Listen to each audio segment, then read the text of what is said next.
Hello, good morning, everybody. Alright, what do we have here? Good morning, everybody. We are in... What is this? As a meme I saw this morning, welcome to the United States Election Day number 1, 2, 3, or 4, 2020 again. Alright, so this...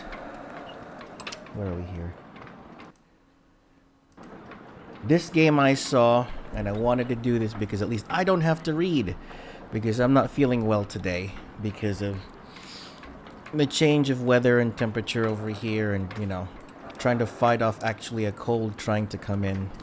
So, I don't have to talk. I love it. Don't you love it? I love it too. Haha. Alright, so let's do this. We're gonna go ahead and start. Subtitles on. I'm gonna turn off auto attack just because. Jeez. And the phone keeps doing that in my ear. Sorry to say, everybody, I have to keep my phone on because I'm still looking for a job. I got 2 recruiters that I'm waiting to hear from, hopefully for today.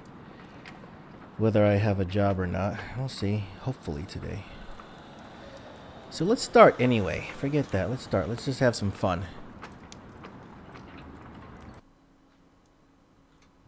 Despite its name, Fang was an ordinary small town in a northern province of Chiang Mai, situated on the banks of a river. It made a convenient stopover for river traders and passengers throughout most of the year. A few barges, rafts, and sometimes even a large sailboat could usually be found moored at Fang. But all that was long ago, before the creation of the Trial of Champions. Now, once a year, the river is crammed with boats as people arrive from hundreds of miles around, hoping to witness the breaking of an ancient tradition and see a victor in the Trial of Champions. Do it like that so you can read the subtitles and... There we go. Let's do that. Perfect.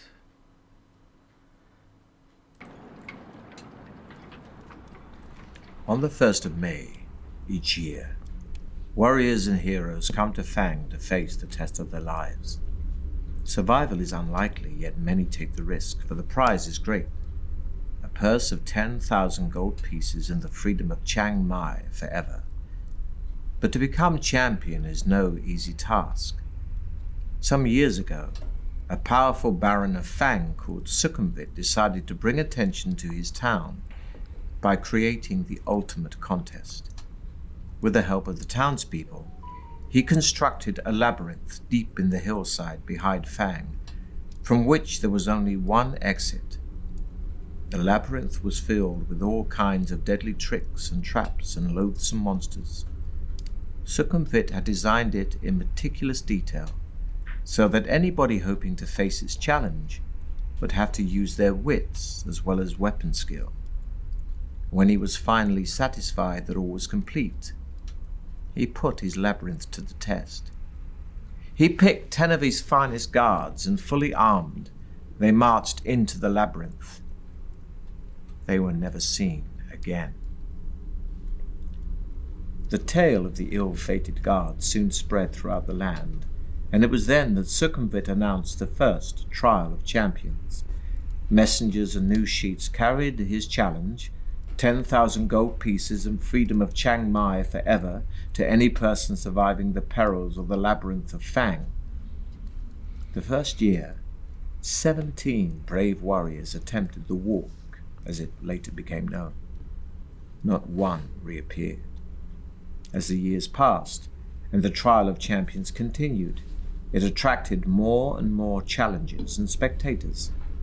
Fang prospered and would prepare itself months in advance for the spectacle it hosted each May.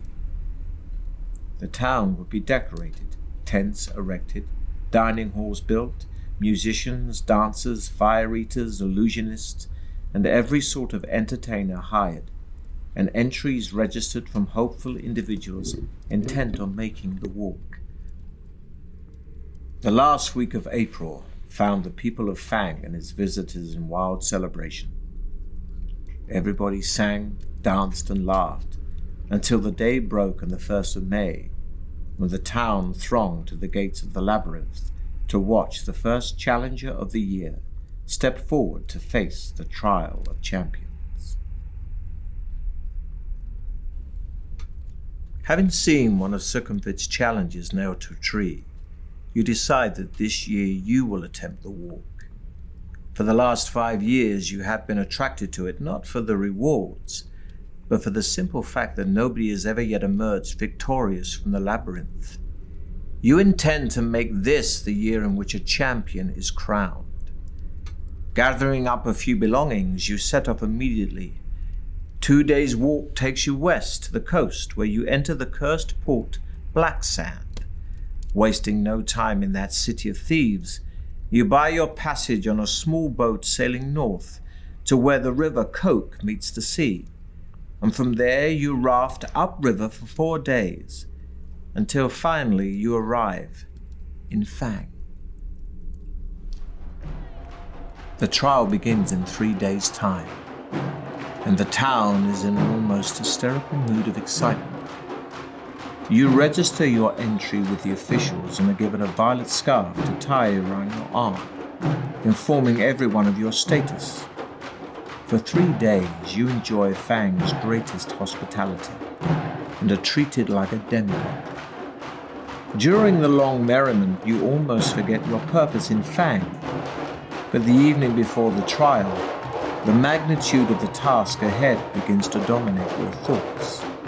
Later, you are taken to a special guest house and are shown your room. There is a splendid 4-poster bed with satin sheets to help you rest, but there is little time left for sleep.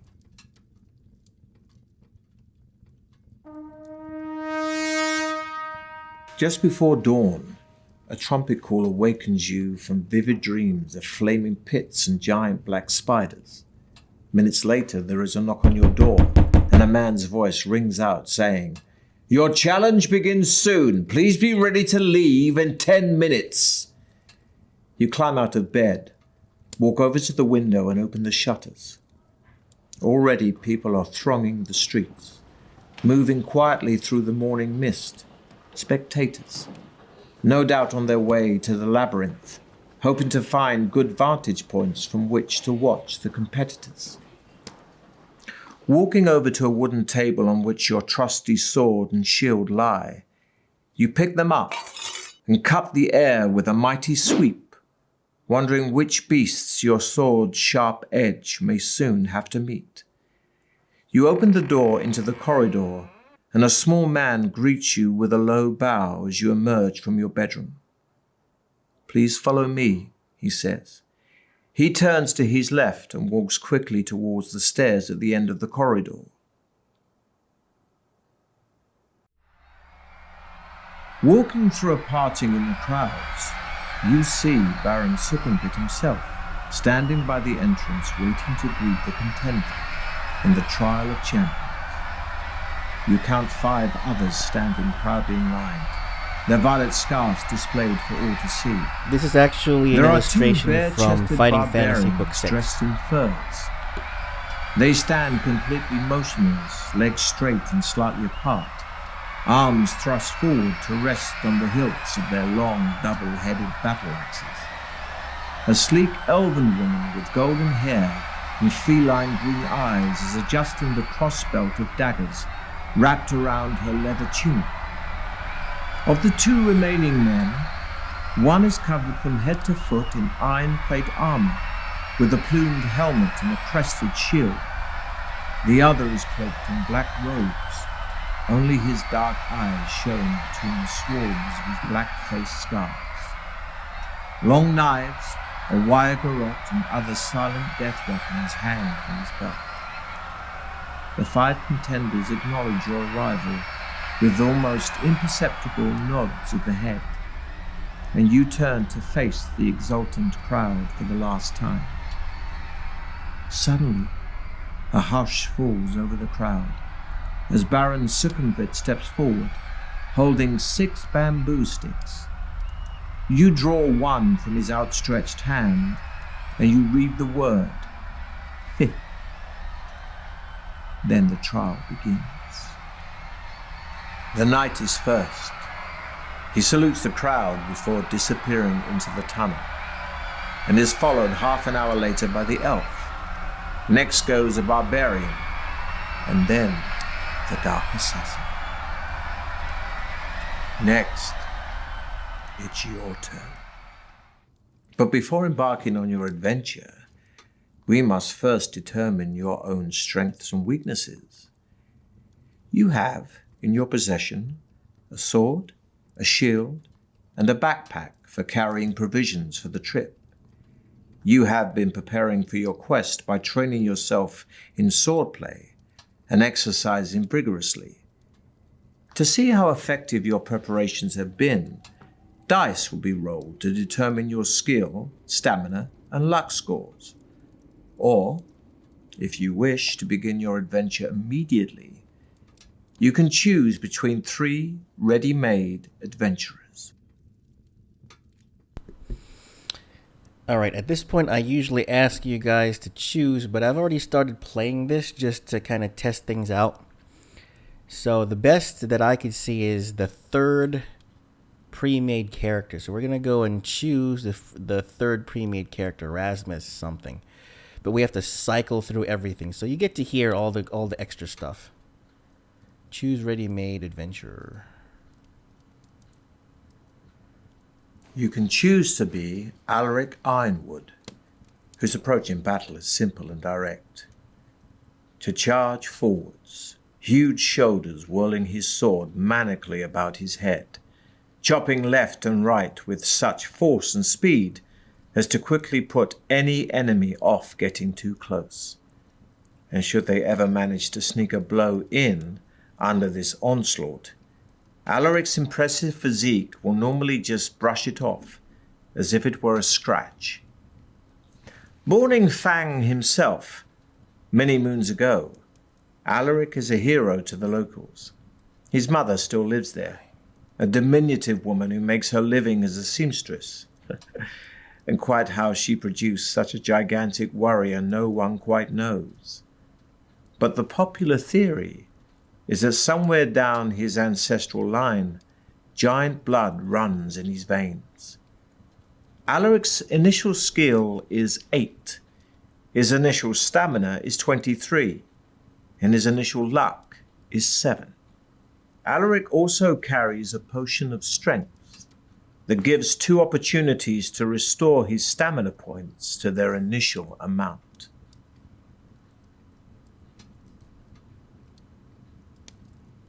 You can choose to be Loretta Starfire, the most feared woman in all of Alancia. Even murderous highwaymen will deliberately evade her as she travels. And in the cities, battle-scarred mercenaries avoid this slightly built, intense-looking adventurer. Soldier and bandit alike, they are all terrified of the strange connection that binds Loretta to the tides of fortune. It is not so much that good luck befalls her. It is the fact that anybody who crosses her always ends up suffering the gravest misfortune.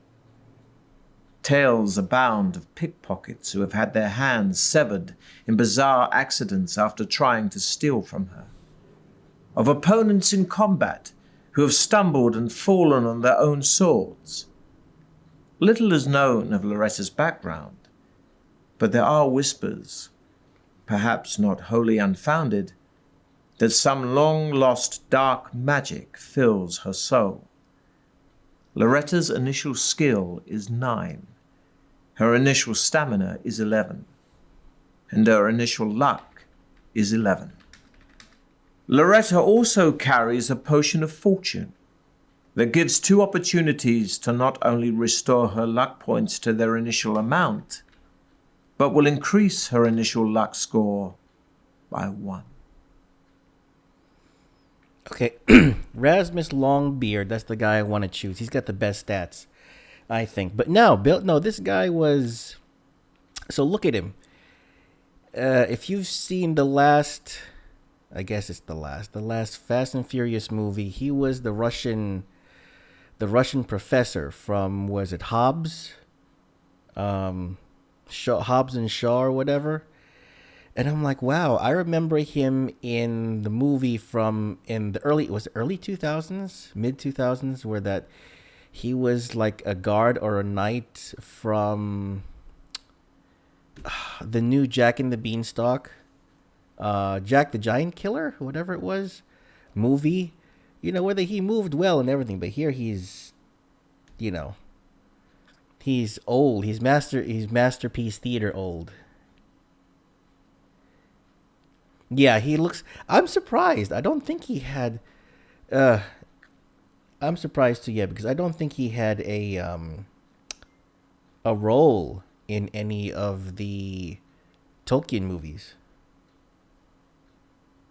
Yeah, I don't think he was. I don't think he was in The Hobbit or Lord of the Rings at all.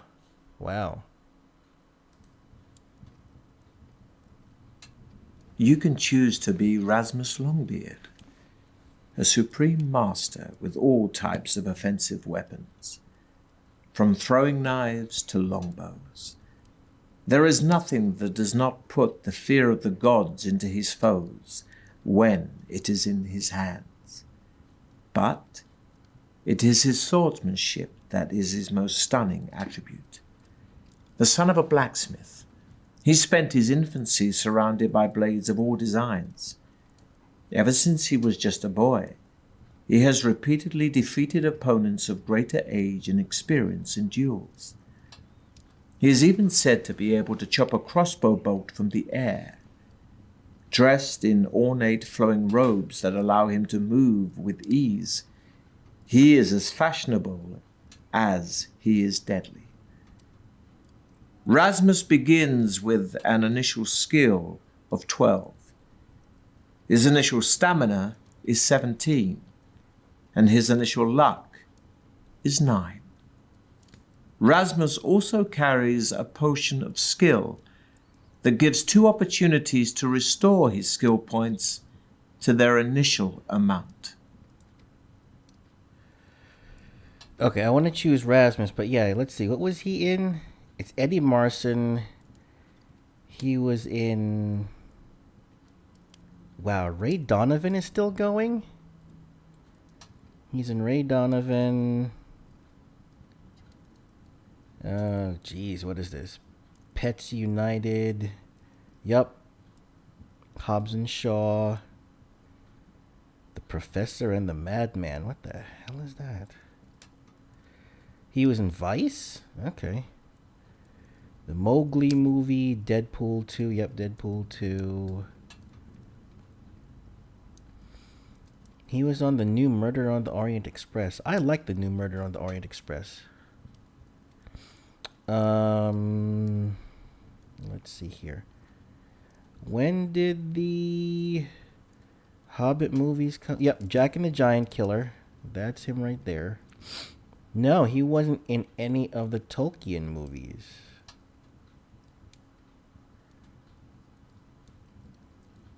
Wow, he was not in any of the Tolkien movies.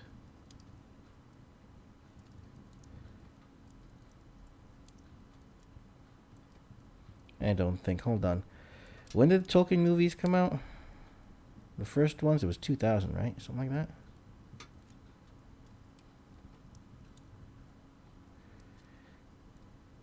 Just to make sure. Nope, he wasn't in any of them.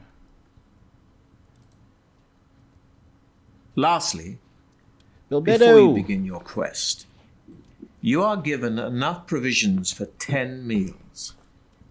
When you eat a meal, your stamina score will increase by 4 points. But don't forget, your stamina can never exceed the initial amounts you've just set. You have a long way to go, So use your provisions wisely. I swear, El, now all I can During see is your Bilbo adventure, Baggins now. You'll enter into combat a number of times. Oh, And guys, the listen further up you with go, this. the tougher your opponents will be. Combat takes place over several rounds, and your attack strength is based on yours and your enemy's skill scores. For each round of battle, we'll roll 2 dice for you and 2 for your opponent, adding the results to your skill scores. These are your respective attack strengths.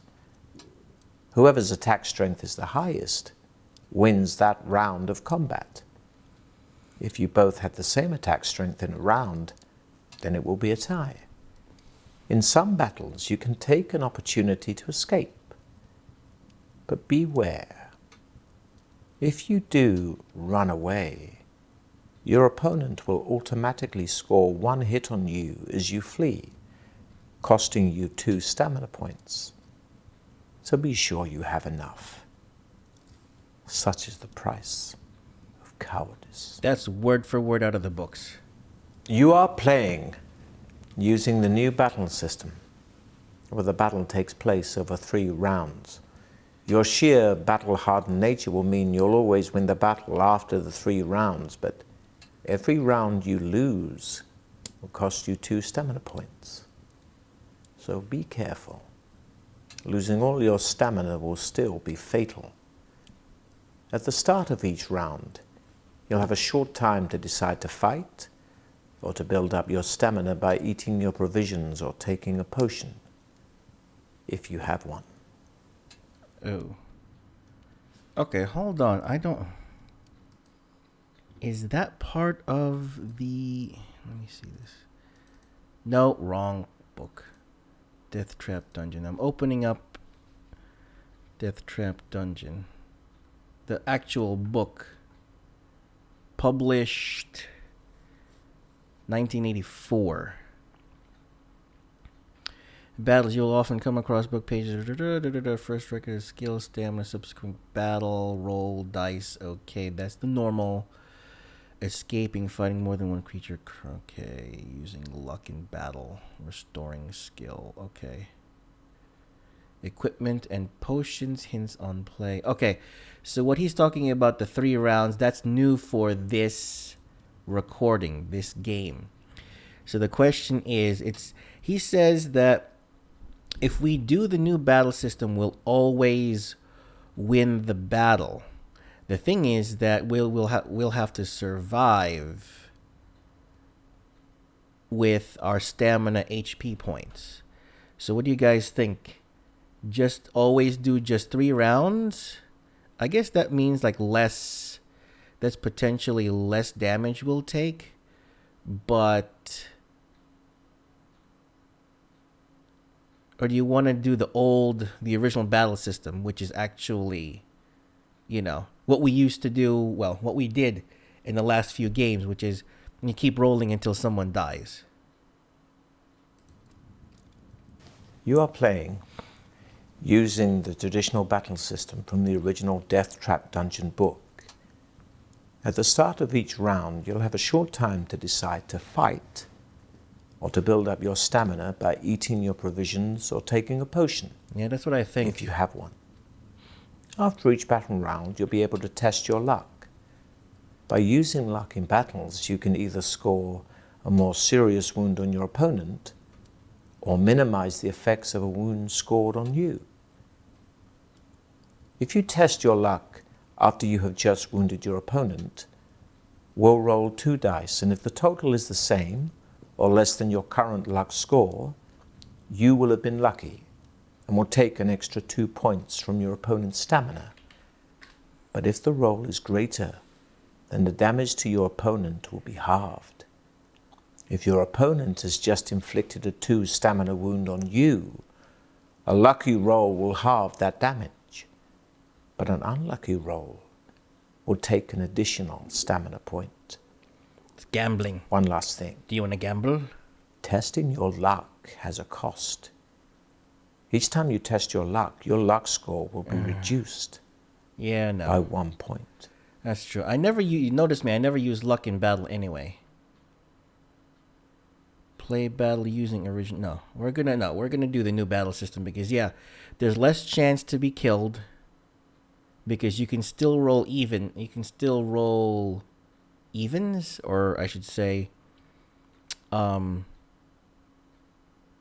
can still roll the same. So exactly. So I'm gonna new battle system.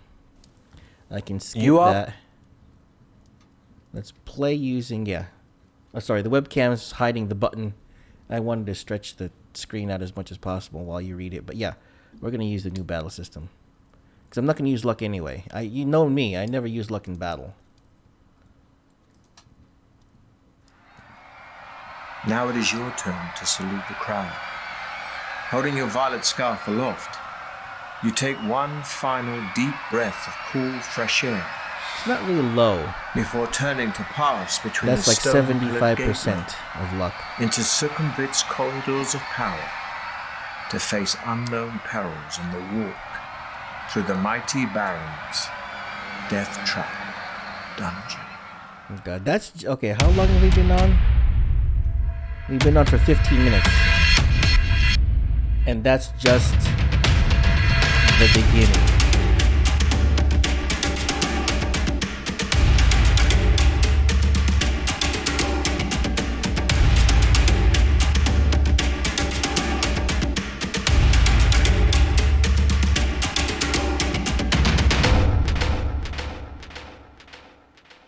Okay, not bad. The clamour of the excited spectators gradually fades behind you as you venture deep into the gloom of the cavern.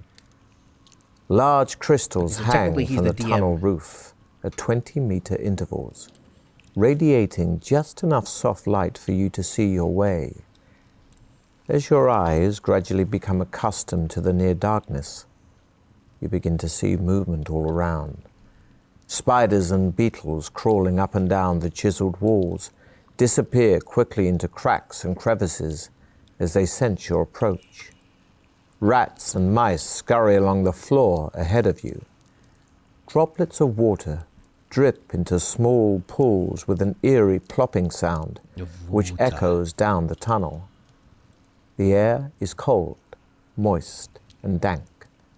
After walking slowly along the tunnel for about 5 minutes, you arrive at a stone table standing against the wall to your left. On it, there are 6 boxes, one of which has your name painted on its lid. Well, since everyone has a box, I think I should open the box, right? It's not like Dungeons and Dragons that it's a mimic. I don't think there are mimics in this universe, but universe. What am I talking about? Every book is a different universe, technically, because you have different sci-fi books also. Open the box. Open the box.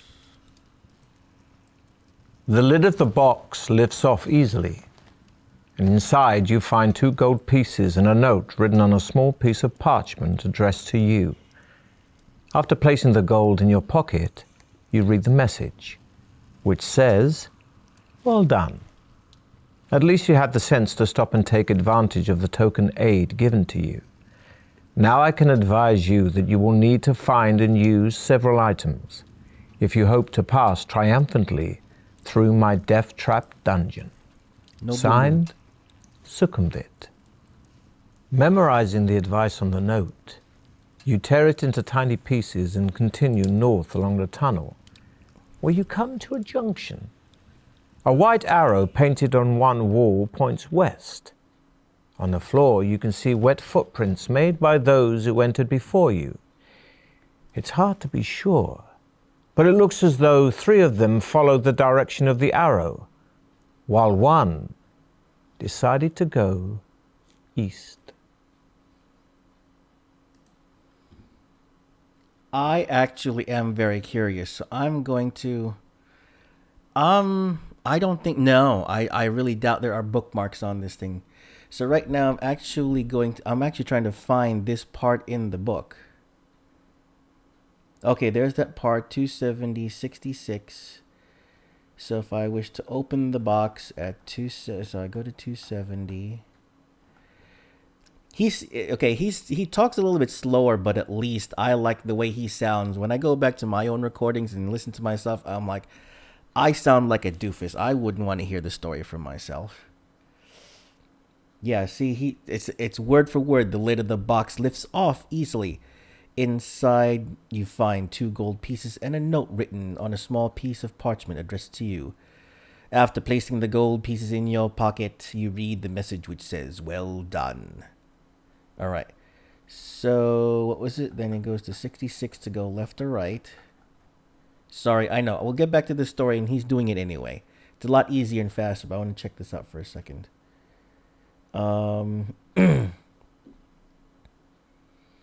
On the floor, you can see wet footprints made, before you, but looks as though 3 of them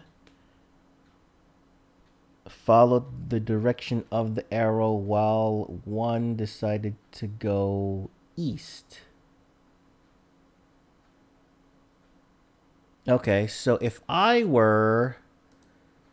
Okay, I'm going to close the book. If I were number 5... I'll go west, where that at least, because if I go east and I'm following 3 other guys, I gotta fight right then and there. At least with this way, I'll probably only come across 1 guy. So we'll do that. We'll go west. Now I have to pay attention. Following the 3 sets of wet footprints it's along the other way west around? passage Oh, of the tunnel, you soon arrive at a junction. Can I go back? Following the 3 Nope, sets can't do of wet that. footprints along the west passage of the tunnel, Frick. you soon arrive at a junction. Follow the 3rd set of footprints north, continue west, following 2. Okay, we'll follow the 1. We'll follow 1. Actually, can I do... What's this? Oh, there we go. Save point. See that? Save point.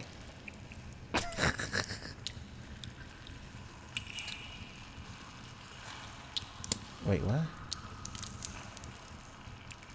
Which way did I go, George? Which way did I go? Okay, north. So north is the next save point. Yeah. So north is the next save point. So we'll do that. So those are your bookmarks right there.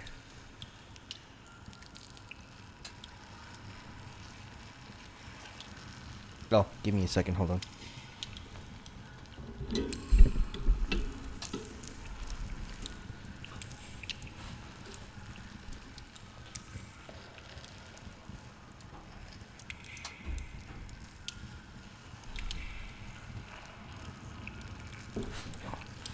All right, we will follow the 3rd set of footprints.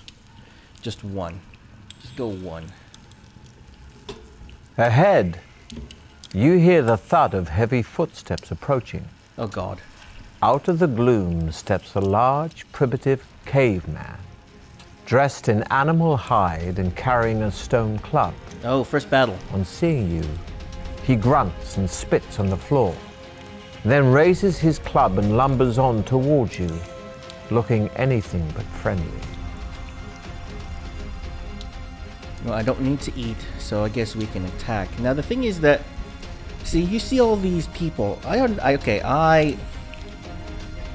a lover, not a fighter. But I've been in my own fights and everything. I don't know why you would... Who spits before a fight? I spit if I have to spit out blood, but yeah, whatever.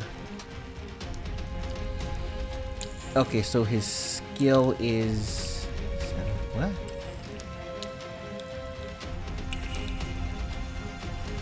What?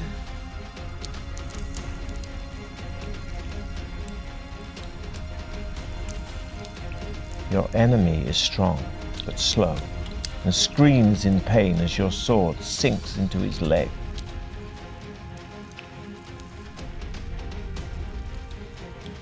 You dodge to the side as the caveman swings his club at you, and kick out, knocking him to the floor. Okay, so I guess the white dice are mine.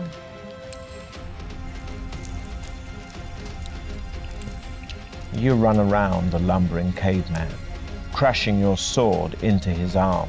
Pleased with your victory, you notice that the dead caveman is wearing a leather wristband with 4 small rat skulls hanging from it. Put the leather wristband on your own wrist. Why not, I guess. Trophy? Should I take the trophy? It might be useful later like it usually is in these books.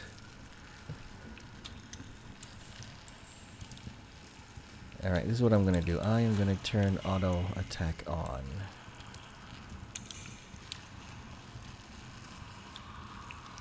That's what I want. I want a series of celebrity DMs. This came out what, April of this year? So I'm hoping, if we get one a year, I'll be happy enough. But you know what? The Fighting Fantasy books are what, 25? No. The Fighting Fantasy series is technically over 35 years old. Yeah. Is over 35 years old, and they're still making stuff based on them. Actually, this is word for word of the book. So yeah, I wouldn't mind having a celebrity DM, series, since especially a few celebrities are into gaming like this, like Vin Diesel, and even what's his name, Sam Witwer. Sam Witwer is a big role player. Okay, I'm gonna take it. I'm gonna take it alright. The wristband was made and cursed by a hag. Oh, Jesus. It slows down your reactions and dulls your senses, reducing your skill by 4 points. No! Are You you kick serious? the tunnel wall in anger and stomp off north. Oh, good lord. After Really? a few more steps, you see a backpack propped up against the tunnel wall. You wonder if it belongs to one of your rivals.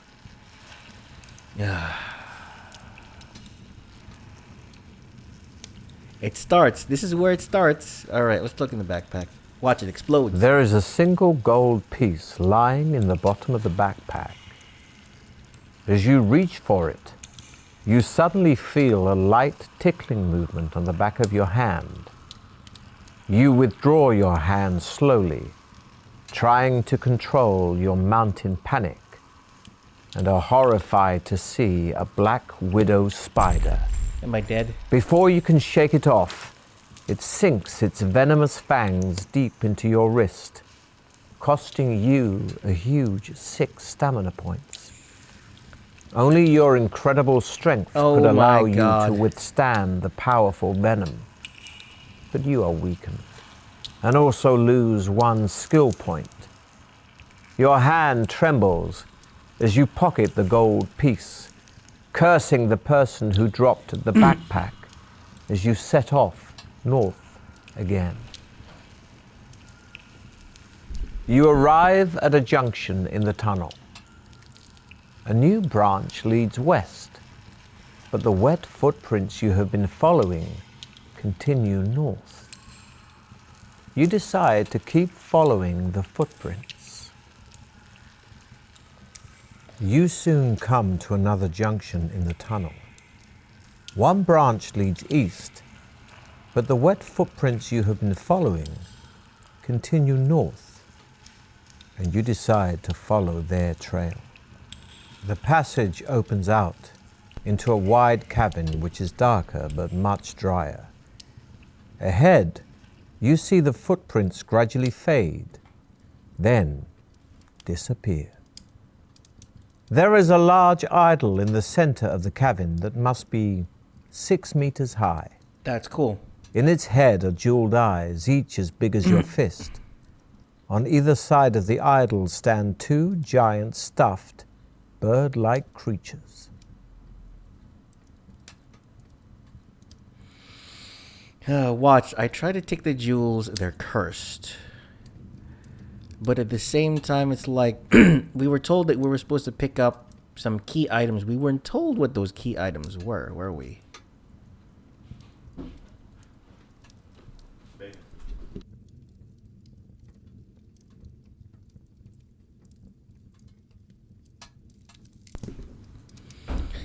All right. You know me, I'd be like, jeez. I would be after that stuff. It's like, why not? Let's do it. Let's try it.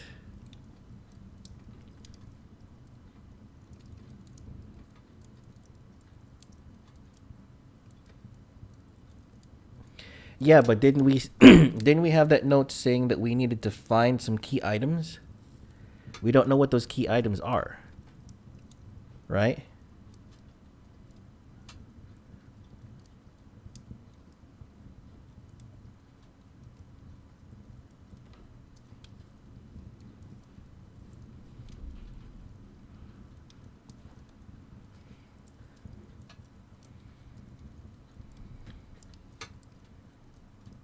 Still run through? Exactly, that's what I'm saying. That's why I kept checking everything. Exactly. And it might be a trap at the same time. We don't know. That's the problem. We don't know. At least running through. Oh, wait a minute. Can I? Oh, wait a minute. Here.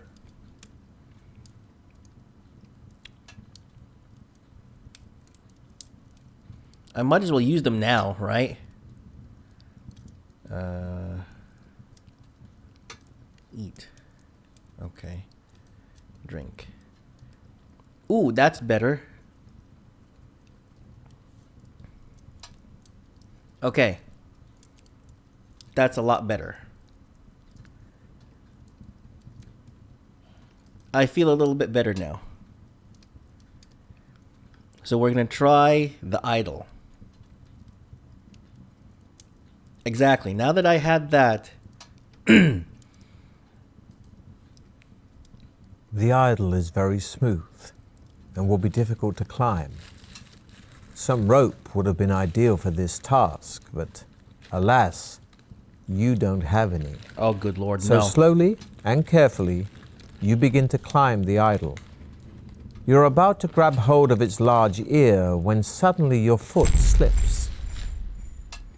We'll need to check how lucky you are. We'll roll 2 dice, and if the number rolled is equal to or less than your current luck score, you have been lucky. But if the number rolled is higher than your current luck score, you have been unlucky. You just managed to grab the idol's earlobe and regain your footing. You scramble over its face and sit down on the bridge of its nose. You draw your sword and consider which jeweled eye to prize out first.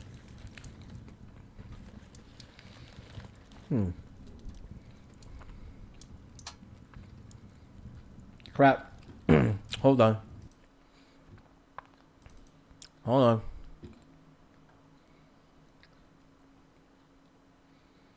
Oh, crap. I should have been following because I want to see the illustrations. Wasn't one of them... Crap. If you say left or right, is the right one... I mean, is it to your perspective or from the statue's perspective? You know? You're right, it's left. I'm trying to find the illustration. Excuse me? Why is there an illustration of a T-Rex for this book? There's an illustration of a T-Rex in this book. Why? Oh my god. Okay.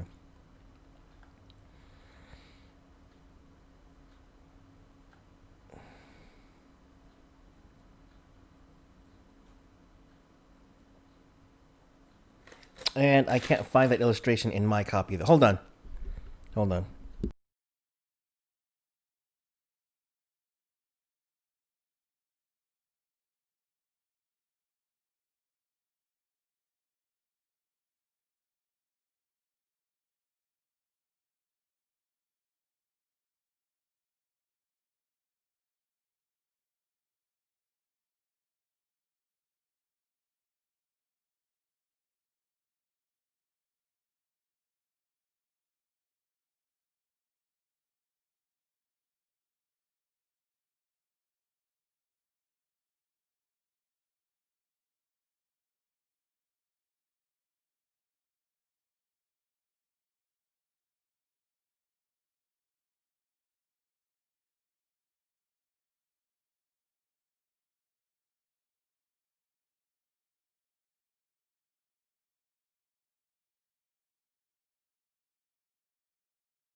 say good luck, but Yeah. I want to say good luck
All right. Yeah. See, this is what I'm talking about. All right. So, I need. All right. So, I have to. I'll have to talk to. I'll have to talk to my brother. I mean, Bob. I have to talk to Bob. But okay. So I was just approached. A new approach. A new thing. I think. Hold on. So yeah, well, I'm trying to do some actual personal work here. Hold on. I was just approached by another recruiting agency about another job with another position, and I was like, "Hey, well, how much are we talking about?" And the pay rate is great. It's not like compared to what I said to Bill Betta before. It's not one of those scams. It's an actual job, but the pay rate is phenomenal. Okay, the pay rate is phenomenal.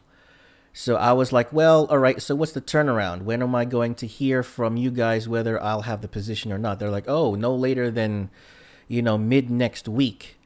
So I'm like, okay, good. I hope so, because I've been waiting for two other recruiting agencies for the last month now, and they haven't gotten back to me. So if this one goes, this one so far is the best rate. I'm not going to say it on stream, but yeah, it is the best pay rate so far, and it's phenomenal. If it's true, Bob, this will put me back at the salary when we were working at AT&T. AT&T was the highest salary. Yeah, AT&T was the highest salary I ever got for my program manager position. All right, hold on.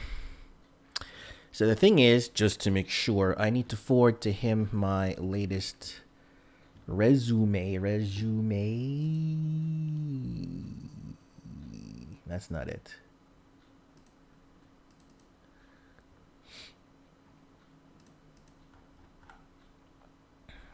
Treasure Island Tech Systems, Capital, Kimprint.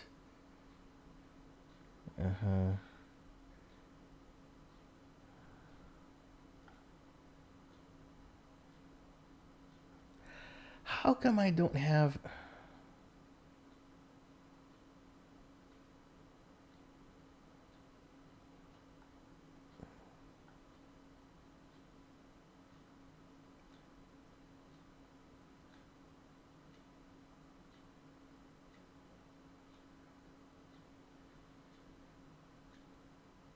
Knock.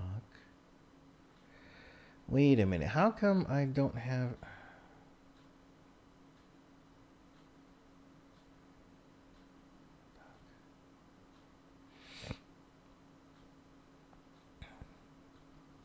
Crap. All right, hold on.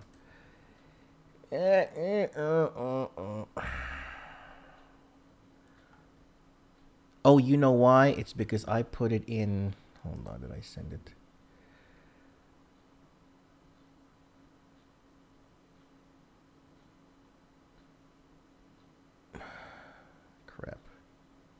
Crap. You know what? Screw it. Just screw it. Inbox. Hold on. Reply. Just in case. All right. Hold on. Speaking with you. Submitting. Please confirm rate of. That's a pretty good rate. That's a pretty good rate. All right. So this one resume. All right. That one drop file. And send. All right. Sorry about that, guys. Let's get back to it. I think that's it. All right. So I should hear back from the manager and everything fine. Sounds good. Let's get back to the game. Let me read your messages again. That's the thing, though. I mean, like, the BRB is okay, but I was like, maybe you just want to see this guy just stare at you the whole time. Okay. I was looking through the book. And I was trying to find that illustration again, but I couldn't find it really quickly. I wanted to see because I noticed, I think I saw, like, the one eye That is weird. I thought I saw one eye kind of a glint. So the glint, the one with the glint was the right eye. So we're gonna go with the right eye, I guess. You try to force the point of your sword under the emerald eye. Much to your surprise, it shatters on contact, releasing a jet of poisonous gas straight into your face. The gas knocks you out and you fall backwards, bouncing down the idol to land on the stone floor. Your adventure ends here.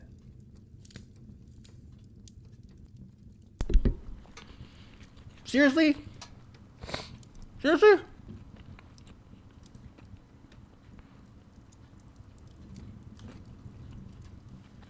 There is a large idol in the center of the cavern that must be 6 meters high. Okay. In its head are jeweled eyes, each as big as your fist.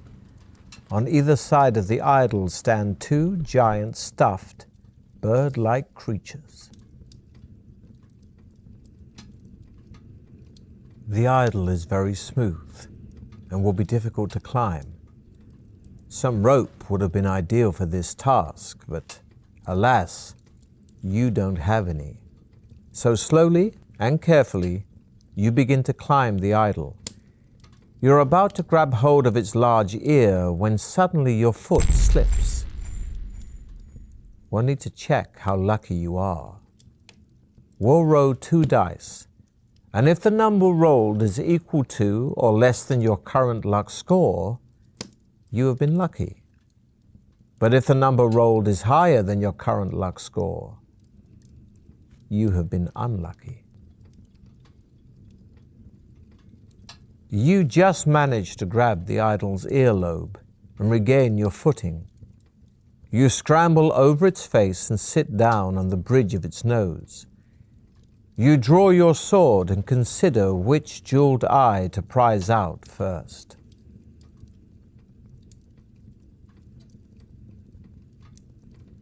As you touch the emerald eye of the idol, you hear a creaking sound below you. Looking down, you are shocked to see the 2 stuffed birds taking flight. Their wings flap in jerky movements, but they are soon above you and look set to attack. You'll fight the flying guardians, one at a time, but your skill is reduced by 3 during this combat because of your restricted position.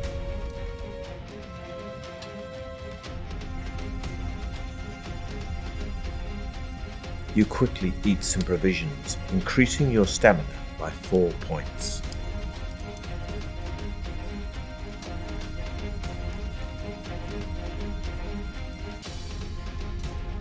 Clawing at your leg with its talons, the Guardian rips away a chunk of your stamina.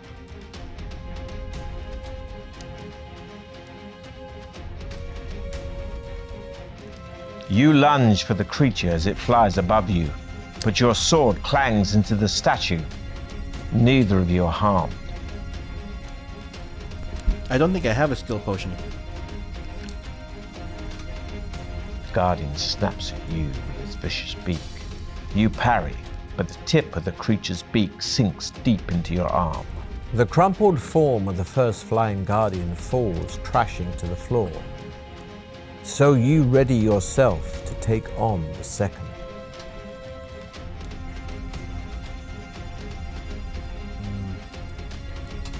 You quickly eat some provisions, increasing your stamina by 4 points.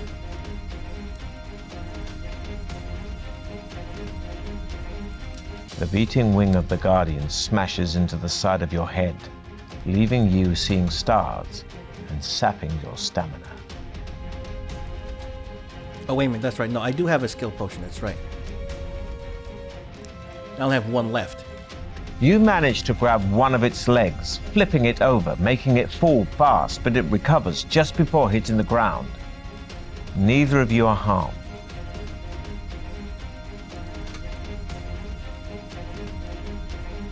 Clawing at your leg with its talons, the Guardian rips away a chunk of your stamina. Your final swipe dispatches the second flying Guardian. You look down and see the crumpled bodies of the flying Guardians lying motionless on the floor. You start to prize out the idol's emerald eye with the tip of your sword. At last it comes free, and you are surprised by its weight. Hoping that it may be of use later, you put it in your backpack.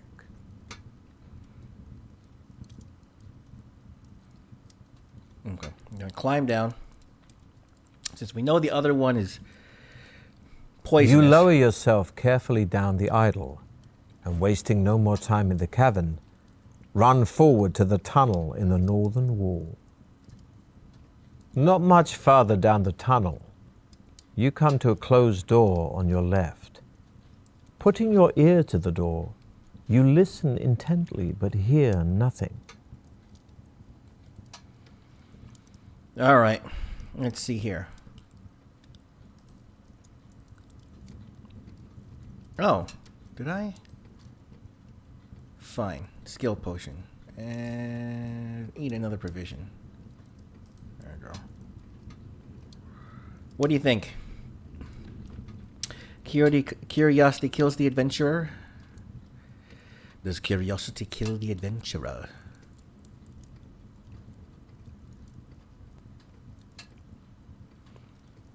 What does that say? 1. Oh, that's skill. Oh, no. Oh, skills. The potions are for skill. Okay, never mind.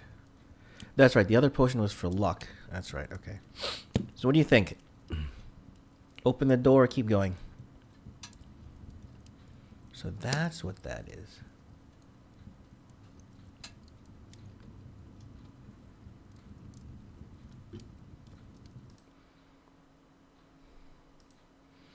Open the door, open the door, open the door.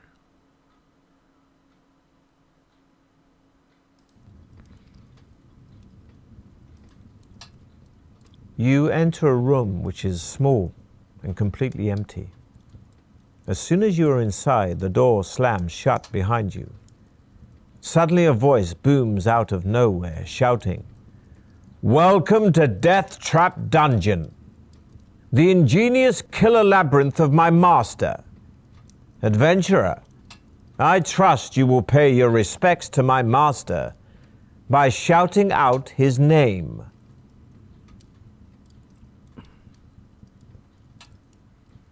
Okay, hail Succumvit.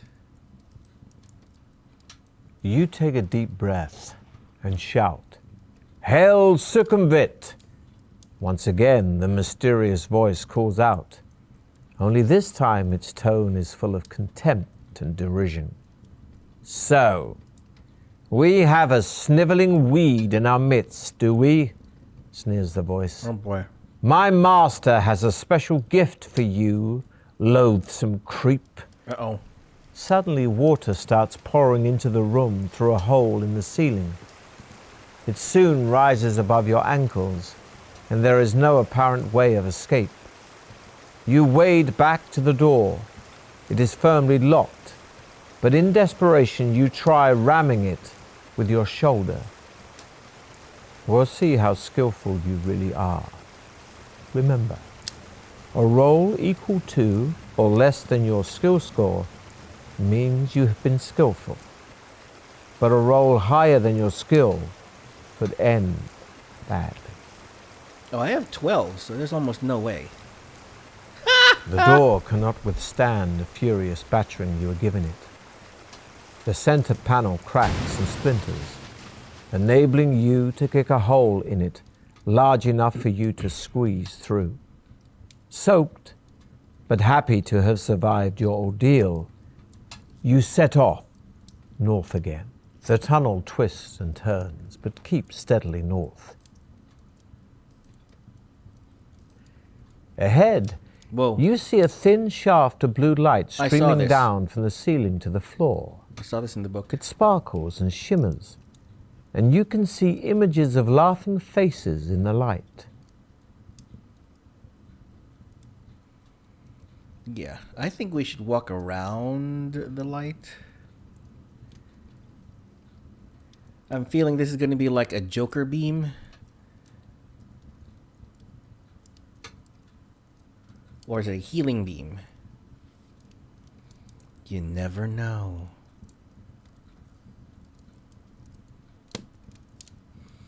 What do you guys think?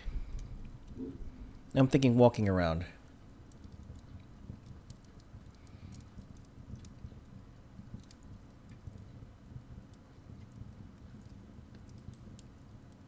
You come to an arched doorway set in the right-hand wall of the tunnel.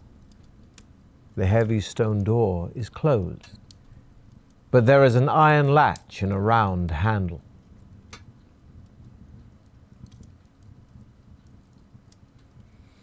Yeah, they're a little disturbing. But they're in the book. I saw them in the book while flipping through it just now. Okay, try the new door. All I remember is House of Hell. You have to try everything, so we could have gotten that key to get through House of Hell.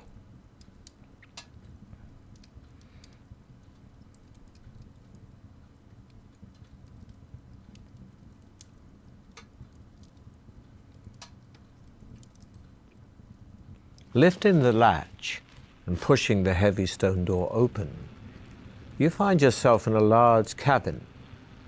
The light is dim and murky, but as your eyes begin to adjust, you see that the walls are covered in green algae and running with moisture. The floor is strewn with straw. The atmosphere is warm, damp, and fetid, and a soft humming sound fills the air. You step gingerly through the straw towards a corner of the cabin where there appears to be a shallow pit. Peering warily into the pit, you are disgusted to see a mass of pale, writhing worms, some as much as 1/2 meter long. Nauseated, you are about to turn away when you notice that their undulating bodies are swarming around a dagger, its point held fast in a crack in the pit floor. The hilt is cased in black leather, studded with opals, and the blade is fashioned from a strange, reddish-black burnished metal you have never seen before. You long to touch the dagger, but this would mean plunging your hand in among the writhing worm.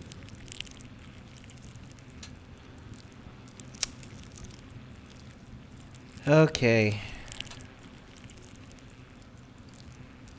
Well, let's see. That's the skill. My luck is okay. What was my initial? I don't remember. I feel like I should.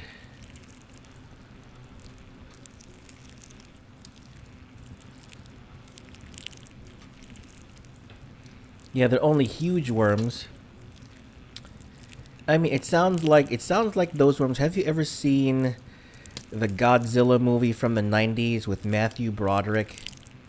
Yeah, it sounds like it looks like, but yeah, it looks like it's worse than those giant worms that they had in the beginning of the movie. Taking a deep breath, you lean over the pit and plunge your forearm into the mass of wriggling worms. They are cold and clammy and feel extremely nasty, but at least they are harmless, and you are able to seize the dagger by the hilt. You give it a hard tug and it comes away from the crack in which the tip was embedded.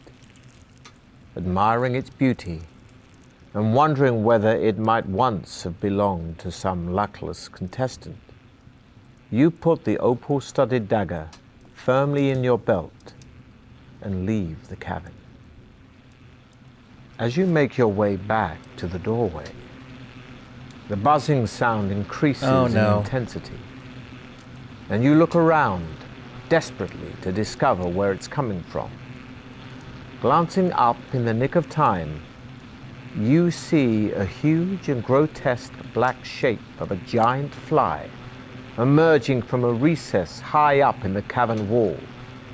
As it gets closer, you realize that it's at least 1.5 meters long Its opaque wings vibrate, making the sickening buzzing noise you can hear, and its 6 black, hairy legs are poised to grasp your body. Below, its multifaceted eyes is a long, shiny black proboscis, which darts in and out venomously.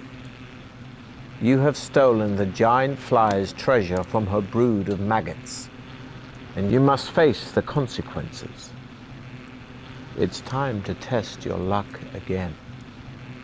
Remember, a roll equal to or less than your luck score means you've been lucky, but a roll higher than your luck could end badly. The giant fly swoops down again to try to capture you, but this time you manage to evade its outstretched legs. Stepping back, you draw your sword to prepare to fight the hideous insect as it turns to attack you again.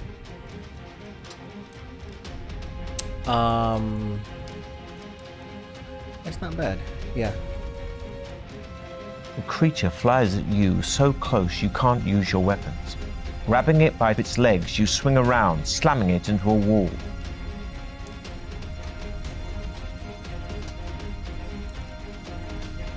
You spin your sword around your head, clipping the fly and removing part of one of its legs.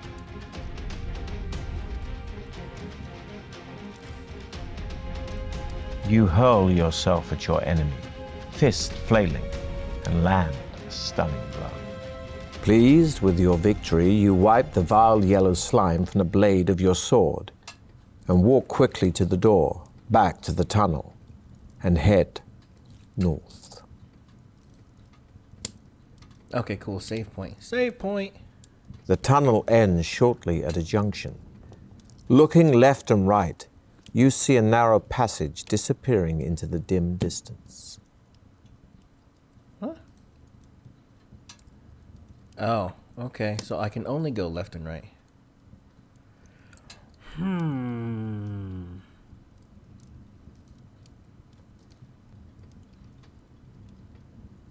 Which way do we go, George? Which way do we go? Yeah, high skill definitely rocks. My God. Oh, the emerald is 1 jewel. Jewels.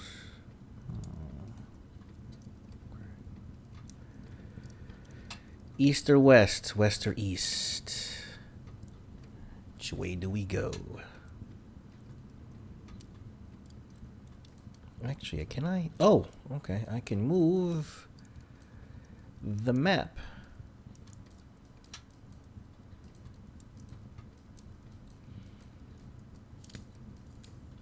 So I started in here. Oh, I can. Oh, so okay. So these are the bookmarks. I can go back here and turn.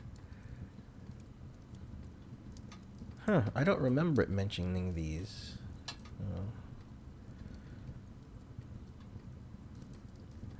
It goes everywhere. The labyrinth. So fine. We'll go west. Go west, young man. Go west.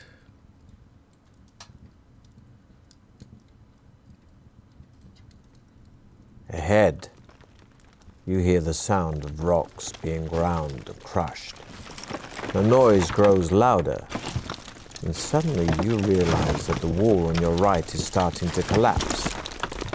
Terrified, you watch as a large, hideous, worm-like creature with a gaping mouth and powerful mandibles slithers through a hole in the wall. Its great jaws continue to crunch the rock as it turns its head slowly from side to side, feeling the cool air in the tunnel. It appears to be totally blind, but seems to know of your presence, perhaps sensing the heat of your body.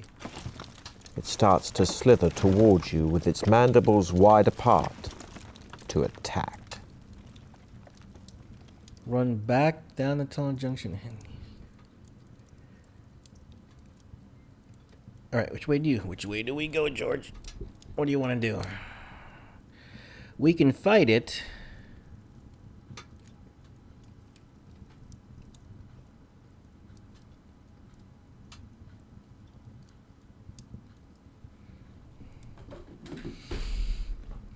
can fight it. Or I don't know. I think you can kill it, but I don't know. Is it worth killing? See, this is not escaping. If we go the other way, it's not escaping. So that means I don't think it means that it'll hit us.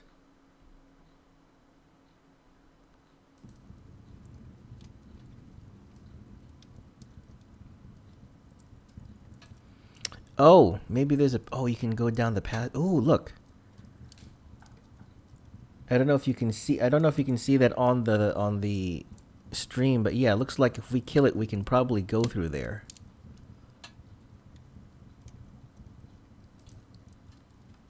Fine. You draw your sword and advance slowly towards the huge, slimy rock grub. The rock grub.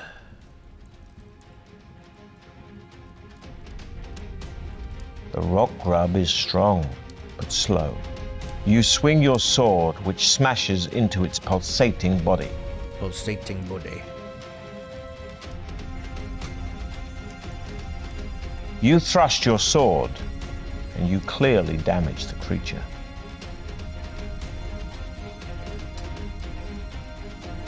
Picking up a rock, you manage to smash it into the head of the rock grub. It screeches in pain, withdrawing enough for you to ready for another attack.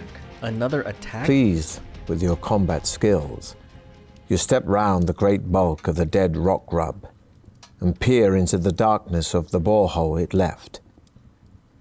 You can only see a few meters, but are able to make out that it inclines slightly and is wet from the secreted slime of the rock grub.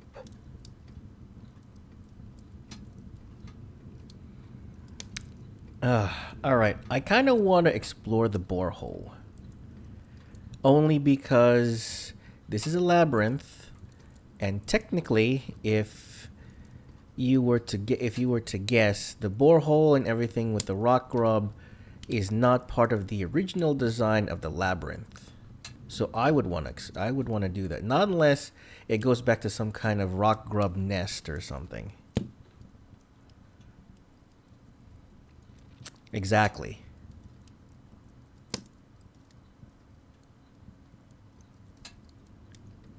Tapping the side of the borehole with your sword, you tread your way blindly through the sticky slime. Oh, it's sticky. You follow its twisting and turning course for what seems an age and begin to wonder where it might lead. Suddenly, you hear a slithering sound up ahead. Ah, good lord. You freeze with fear, your eyes desperately trying to pierce the pitch-black darkness. Before you realize what is happening, you are gripped round the neck by the powerful mandibles of another rock grub. It is the mate of the rock grub you killed. Oh, good lord. And has been attracted by the smell of blood on your sword. It squeezes harder until your neck snaps like a small twig. Your adventure ends here. Oh, lord. That's funny as hell.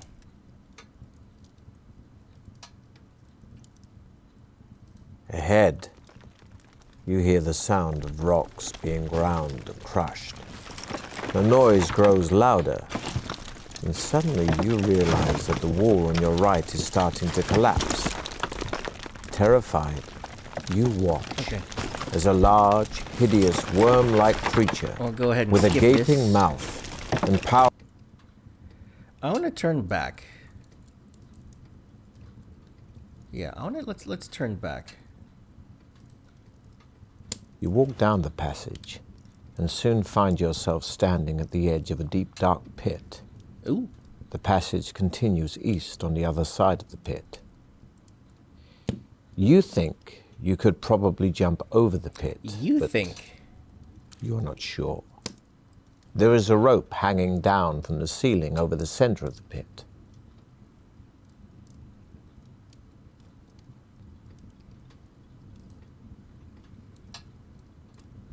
Oh, it's a hole. When you say pit, I thought it was like some kind of huge thing, huge room. Reach for the rope with your sword to enable you to swing across the pit. Jump over the pit carrying all of your possessions. Throw your shield over the pit and jump after it. Reach for the rope with your sword? That doesn't make any sense.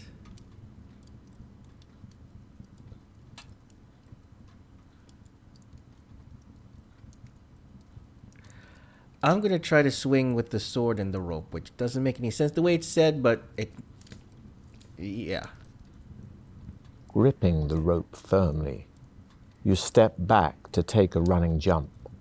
However, in the dim light, you do not notice that someone has cut the rope almost in two, just a little way above the section you are holding.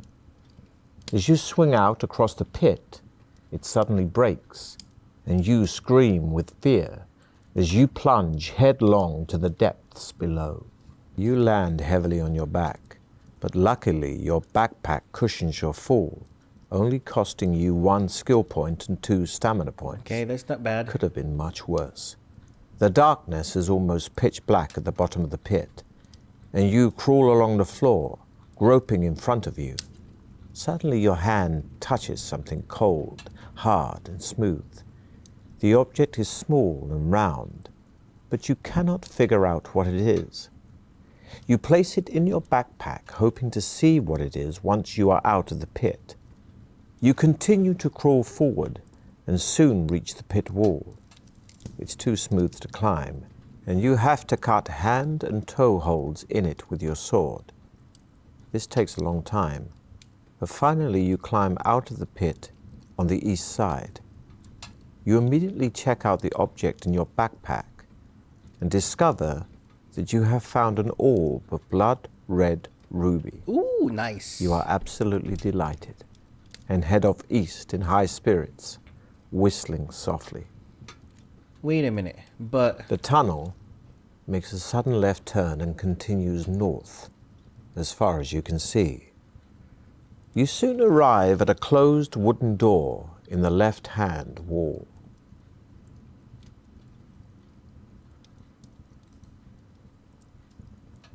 Orb of blood red ruby. So it is an orb, but it is not a jewel. Okay.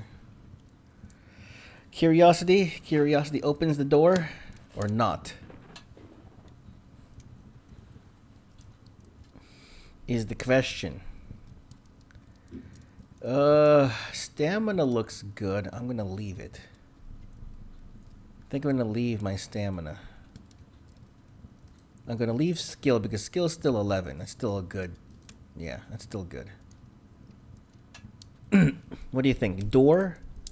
Door or no door? Door or no door? Door or door no? Hello?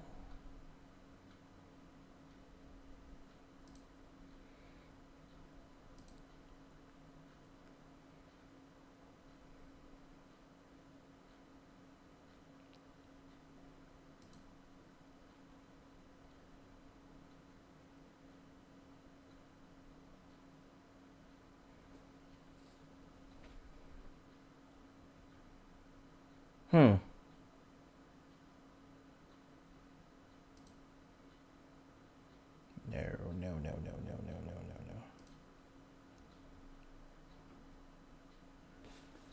Anything? Anybody? No?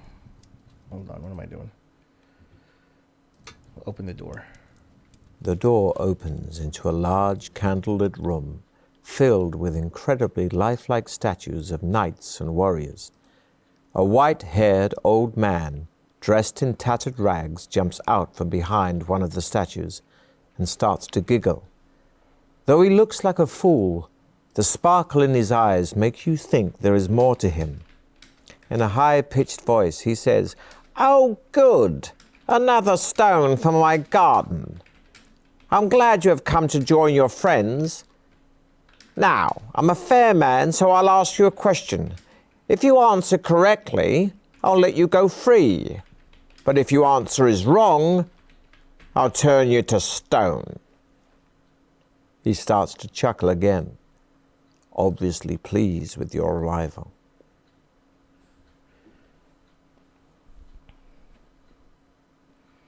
All right, I need to know. I need to know from the peanut gallery. What do you think? What do you think?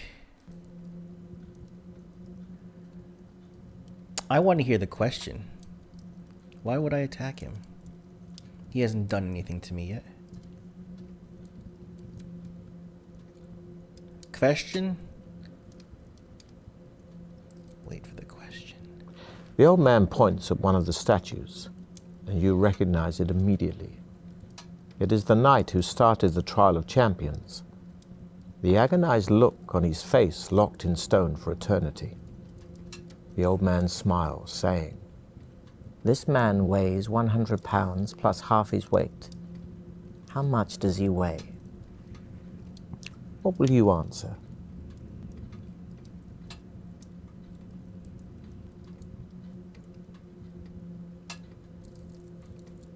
Wait, what? Weighs 100 pounds?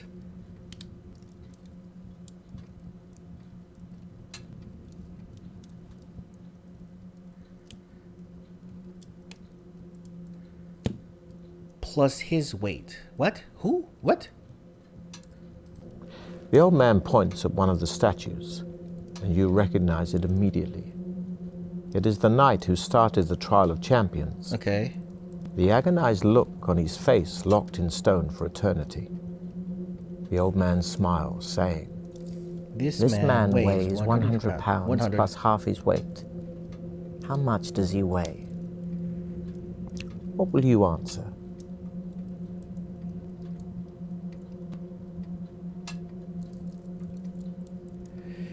What? This man, I'm trying to make just logic of it. This man weighs 100 pounds plus half his weight.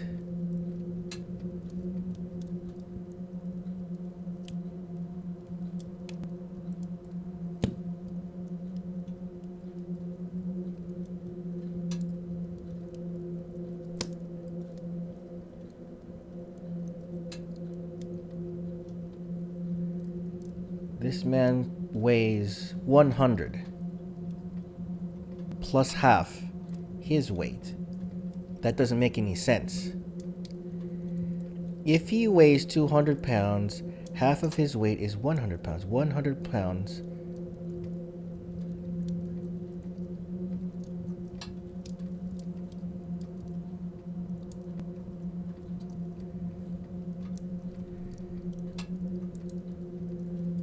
Yeah, but that's if he weighs 200 pounds. There's actually too many variables in that question mathematically. I'm sorry, but in secondary school, high school, I was a science and math geek, but the thing is that there's too many variables to get an actual number. You're saying if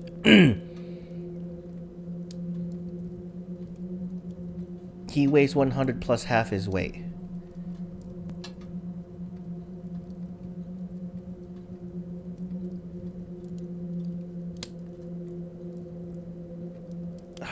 You're gonna make me look at that while I'm thinking about the... Okay, I'm gonna take a look at it. Taking a look at Humble Bundle. But I'm just saying, if you think about it, 100 plus half his weight, you're talking about... Okay, so 100 plus half x. There's nothing to get x because we don't have... Wait, hold on. No, wait. I'm sorry. The old man points at one of the statues, and you recognize it immediately. It is the knight who started the trial of champions. The agonized look on his face locked in stone for eternity.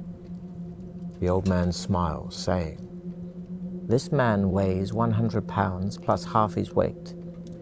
How much does he weigh? What will you answer?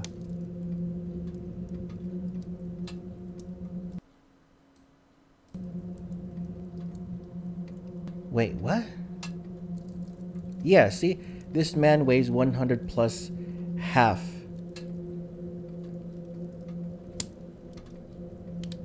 Whatever, fine, we'll just 200. Still smiling, the old man looks at you and says, Well done, stranger. You have answered correctly. I wish you good fortune during the rest of the trial of champions. And to this end, I shall increase your powers. He then mutters a few more unintelligible words, and you feel a powerful surge soar through your body, increasing your skill, stamina, and luck by 1. You bid the old man farewell and leave his room to continue north along the passage. Only a few meters further It down doesn't the make any passage, sense. you see another closed door in the left-hand wall. The letter X is scratched into its center panel. Putting your ear to the door, you listen intently, but can hear nothing. So this was it. He said this man who's in stone weighs 100 plus half his weight.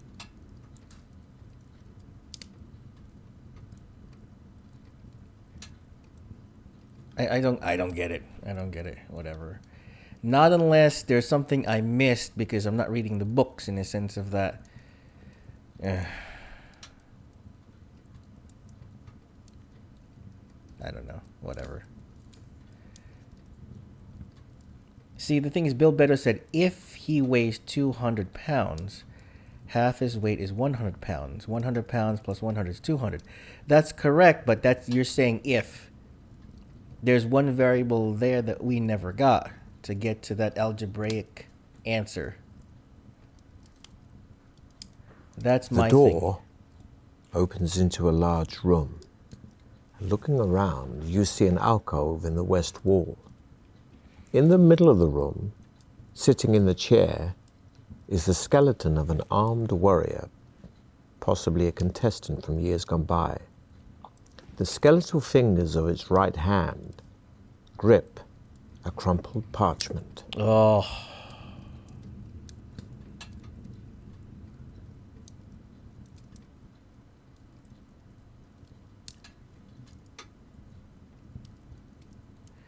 The other two weights didn't work to provide one of the available answers. I don't know. I'm sorry, but from that question, I feel like there was still missing information from that equation. I'm sorry. That's just me. Anyway. No, the answer was 200. The answer was 200. Yeah, one answer was 150, but how? I mean, the thing is that how did you know that his weight?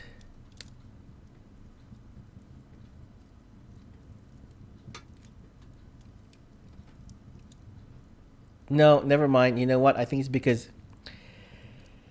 Never mind. It's because of the way it was worded. Yeah, but that's the thing. How did you get the 50 pounds? Because.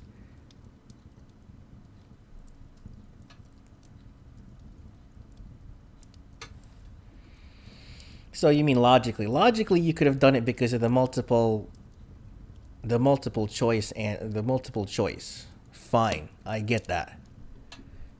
Fine, I get that. The only thing to me is that, if it was an open-ended question, there was a missing piece there. You're correct. You're correct. I'm just saying if it was an open-ended question, open-ended equation, you couldn't get the answer, is my thing. But since it was technically multiple choice, we deduced that it was 200. It's fine. Anyway, what do you want to do? Walk to the alcove or take the parchment from the skeleton?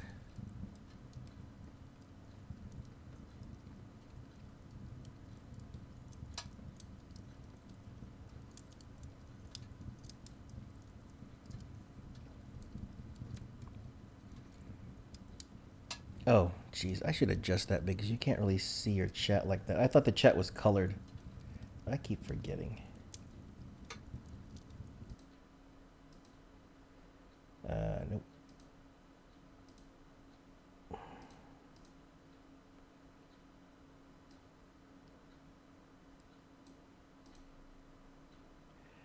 All right, what are we doing?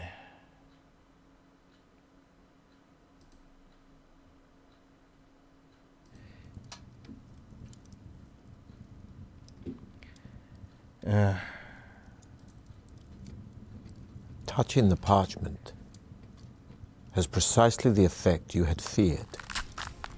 The skeleton lurches forward and, rising from its chair in a series of jerky movements, raises its sword to strike you.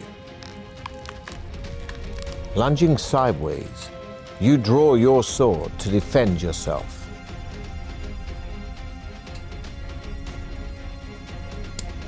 The skeleton is strong, but slow. You swing your sword, which smashes into its leg.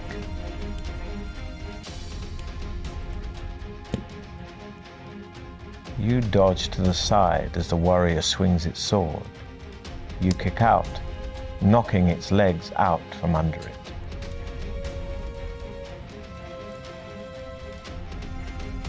You run around the jerking skeleton, smashing your sword into its arm.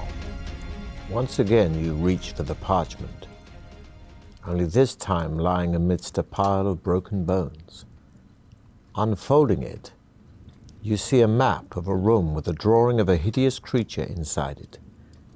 Beneath the monster is a rhyme which reads, "Should you meet the manticore, of its tail beware.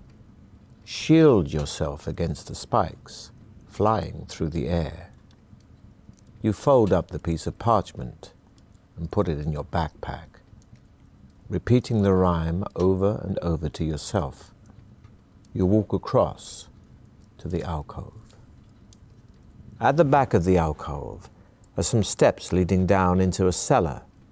Cobwebs brush your face as you descend. The cellar ceiling is quite low, and the floor is strewn with debris.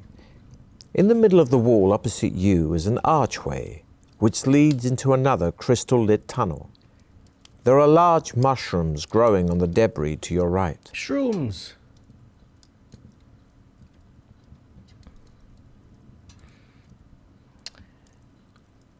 Most of the time, shrooms are bad. Most of the time, shrooms are bad.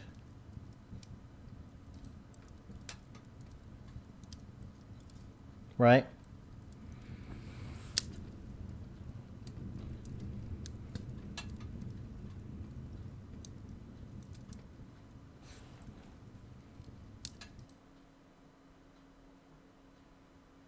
While I wait for you guys, I'm going to actually...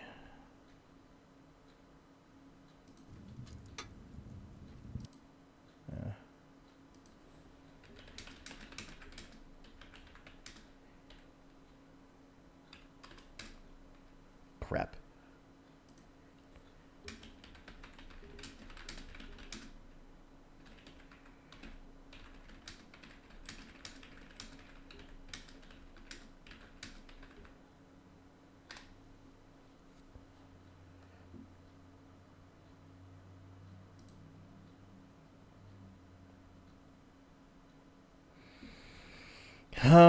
Okay, step through the archway. We'll do that. The tunnel continues west for several hundred meters, finally ending at some steps leading up to a closed trap door. You climb the steps slowly, hearing muffled voices above you. In the dim light, you can see that the trap door is not locked. Bust through the trap door with your sword drawn. Knock on the... Oh, jeez. Oh, God. Yeah, you hear voices and you don't know who it is. You have no idea who it is. It might actually be someone helpful. You never know. Could be just some kind of Minecraft villager.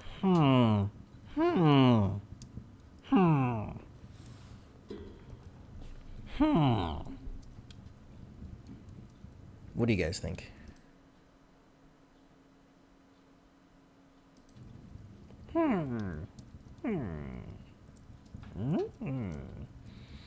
Bilbetto, what do you think? L says to bust through. Okay. You throw the trapdoor open and run up the steps into a bright, lantern-lit room. 2 goblins are sharpening their short swords on a stone set in the middle of the floor. You catch them momentarily off guard, but they quickly recover and both rush forward to attack you. A point of note here, adventurer. Because of the shape of the room, both goblins will have a separate attack on you in each attack round. However, here your attack will only be effective on one of the goblins. Against the other, you must still use your attack strength in a normal way. But even if your attack would have been effective, you will not wound it. It will just count this as though you have defended yourself. However, if its attack strength is greater, it will have wounded you in the normal way. What? Okay. You hurl yourself at your enemy, fists flailing, and land a stunning blow.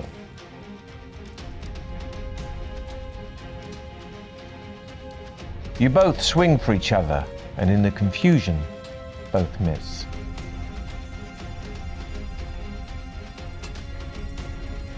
You thrust your sword, and you clearly damage the creature.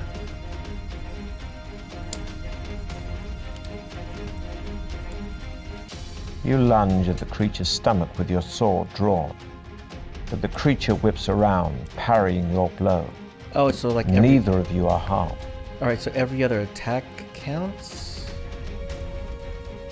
It's weird.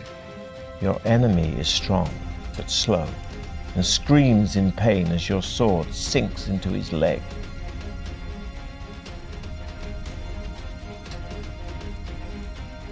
You hurl yourself at your enemy, fists flailing, and land a stunning blow.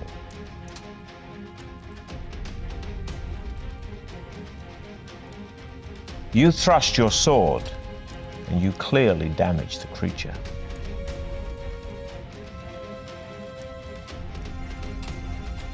Your enemy is strong, but slow, and screams in pain as your sword sinks into his leg. Triumphant in one of your toughest battles to date, you see that the only furniture in the goblin's room is a table, 2 chairs, and a cupboard on the wall.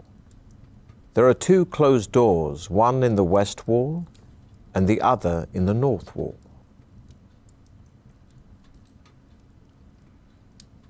Oh, okay, there's a save point. The cupboard.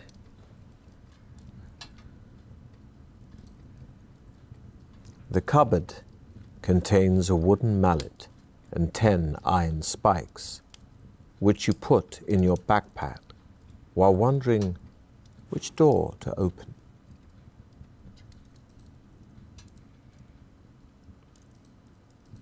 The Manticore parchment said something about spikes, right? Said something about... Oh. All right, which direction? North or west? Oh, we did all that.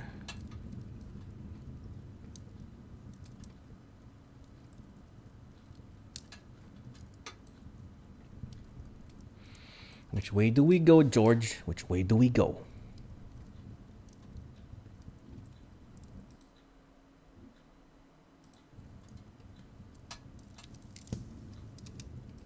West. I got the vote for West.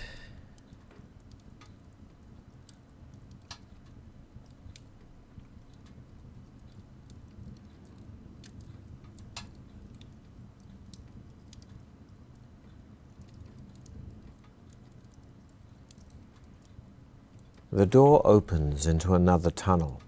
Walking west, you soon arrive at another door in the north wall.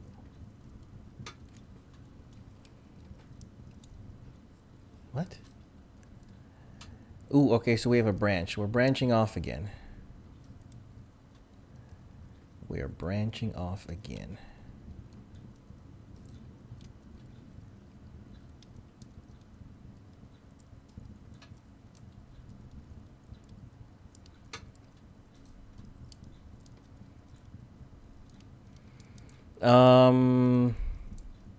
Yeah, open the door. Open the door north.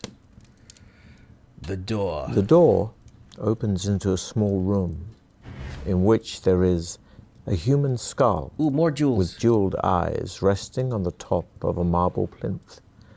A row of loaded crossbows is fixed to the left-hand wall, and 2 small wooden balls lie on the floor just inside the door. Close the door and continue west, taking the wooden balls with you. Throw a wooden ball at the skull from the doorway. Walk into the room and pick up the skull. Pick up the skull. It's got jewels, which would probably do this, so I would throw the ball at the skull from the doorway. You take aim and hurl the wooden ball at the skull. A test of skill. The wooden ball smashes into the skull, knocking it off the plinth and onto the floor. Much to your surprise, the crossbows do not release their deadly bolts. You step into the room cautiously and pick the skull up off the floor. You recognize the yellow jeweled eyes as topaz and eagerly pluck them from their sockets. You put them in your backpack, wondering whether or not a trap still awaits you in the room.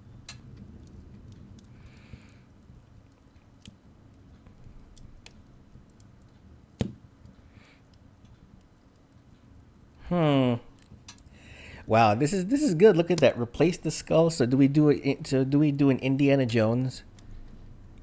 Do we do an Indiana Jones and replace the skull before leaving the room, or do we take it with us going out?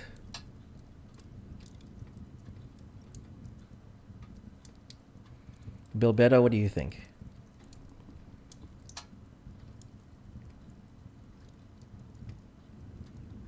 Actually, let me see.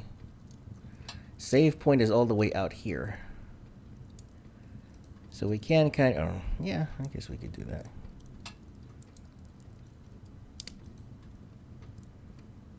There is an unseen pressure plate on top of the plinth. And as soon as the skull is put back on it, the device is sprung. Immediately, the crossbows release a shower of bolts across the room. Time to test your luck. Oh, there we go. Remember, a roll equal to or less than your luck score is lucky, but a higher roll That's fine. cost you. It's fine. Oh! The crossbow bolts are far too many to evade. No! We'll roll 1 die to determine the number of bolts that sink into your body. Oh, shoot. And you'll lose 2 stamina points for each one. No! Oh, crap. You must rest here a long time to recover from your wounds, losing you 1 luck point. Oh, crap. When you eventually feel strong enough to carry on, you leave the room and continue west along the tunnel. Wow. The tunnel takes a sharp turn and you find yourself in a sort of gallery lined with mirrors for some 20 meters.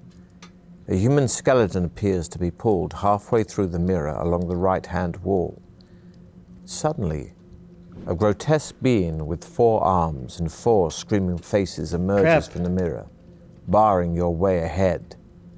It walks slowly towards you, each arm outstretched to grab you.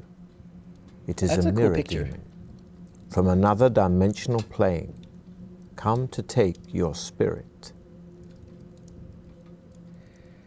All right. Can I eat? Let's eat. Okay, at least do that. What do you want to do? Do a normal attack, or you want to smash the mirrors? Oh God, looks like your sister-in-law. You're so funny.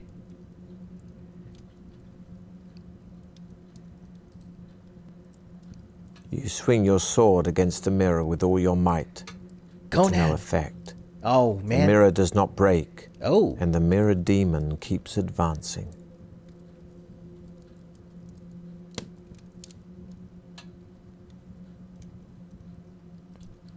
Still asks to smash the mirrors? Interesting. The mirror demon, being solely intent on grabbing your arm, makes no attempt to defend itself. But beware. The mirror demon is a phenomenally powerful creature. If during any attack round the mirror demon's attack strength is greater than your own, it will win. Did you see that? There's a fly running around in his face. You swing at the demon. Your sword connects, but it continues towards you.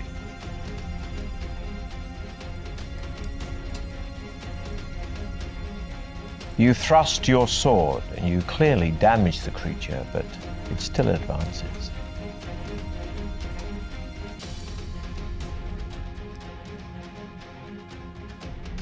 The mirror demon grabs you by the wrist.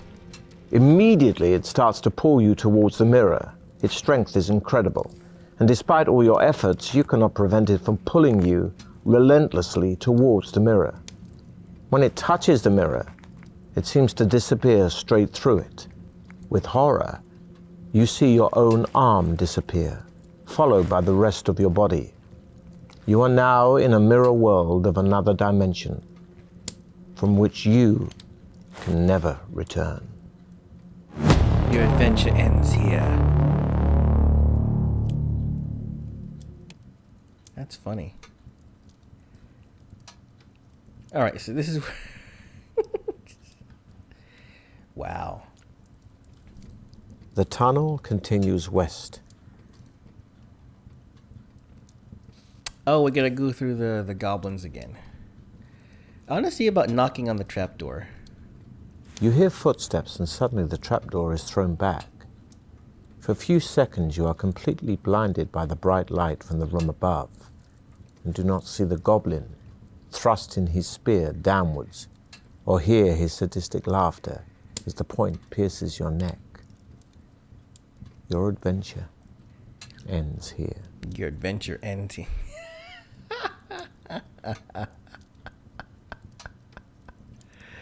The tunnel continues.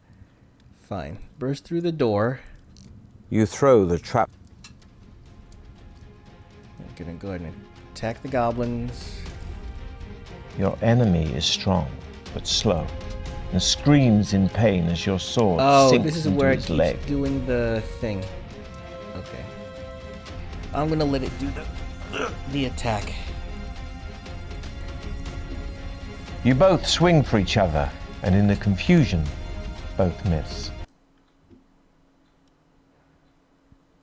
I'll keep doing these attacks. You hurl yourself at your enemy, fists flailing, and land a stunning blow.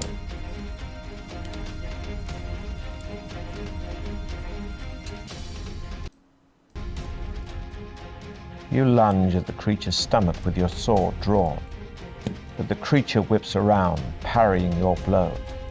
Neither of you are harmed.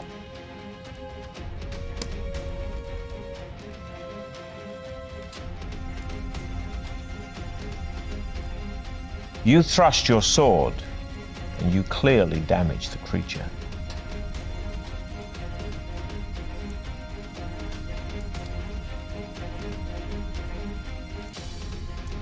Your enemy is strong, but slow, and screams in pain as your sword sinks into his leg.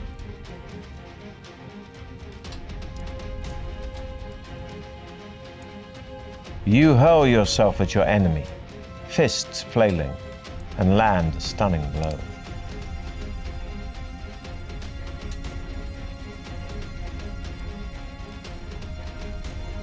You thrust your sword, and you clearly damage the creature.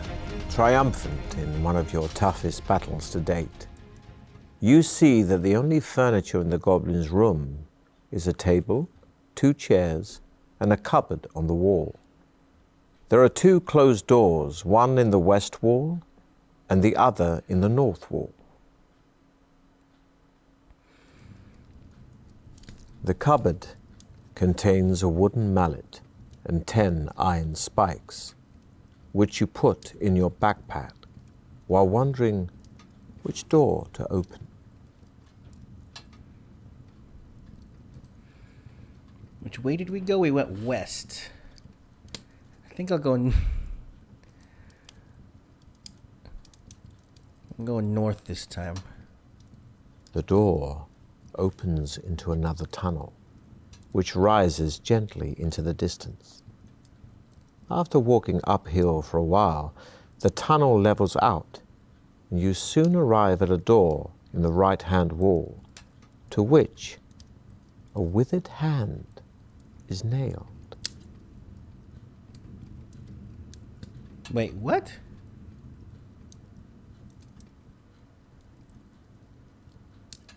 Bilbetto, what do you think? There's a hand on the door.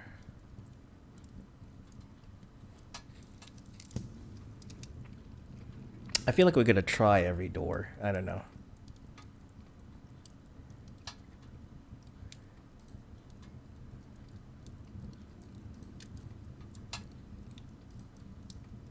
You enter a room in which a man in tattered clothing is standing chained to the wall by his left arm. And you see that his right hand is missing. And realize that this must be the one nailed to the door. Ugh. Pleading for mercy, he cowers back from you as far as his chains will allow.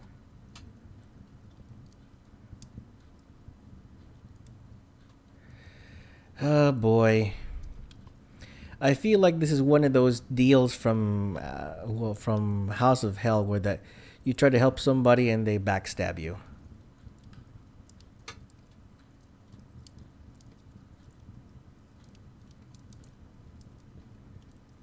So you probably just head north. I don't know.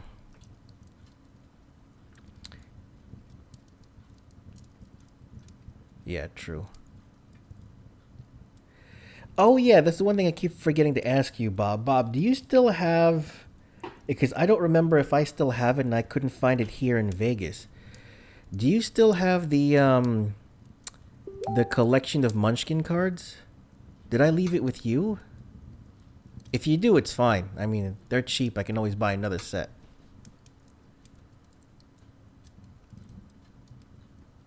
You step up to the frightened man and cleave the chain with your sword.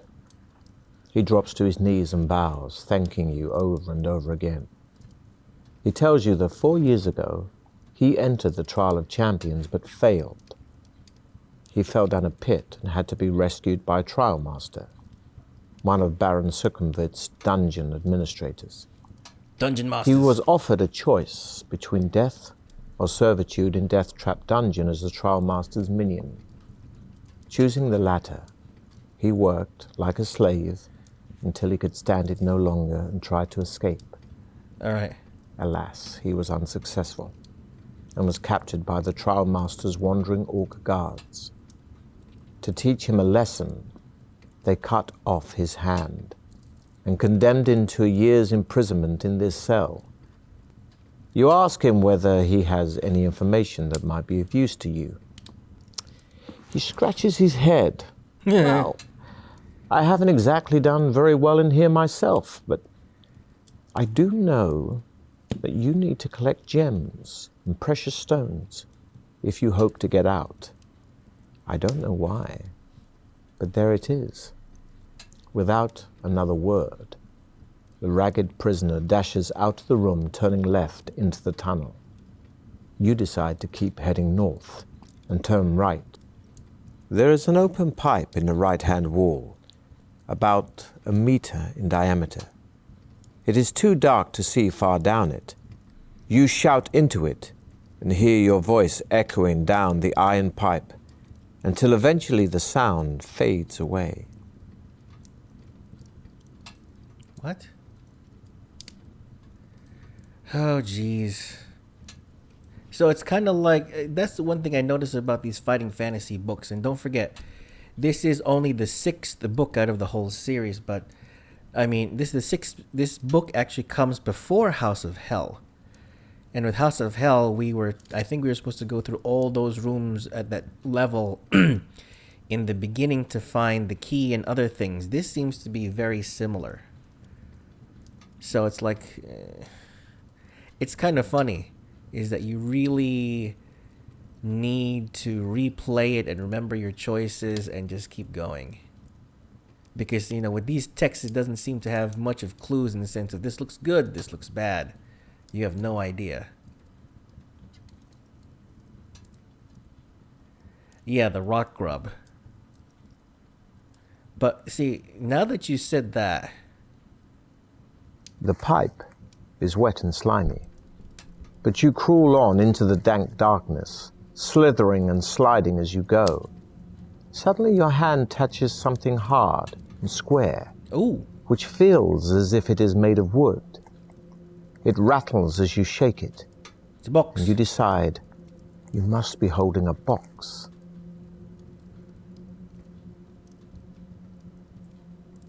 Crawl back out the pipe and examine your find. Oh!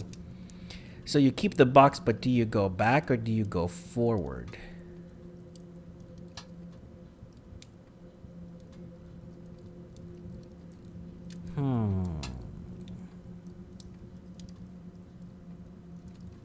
Probably have to press forward.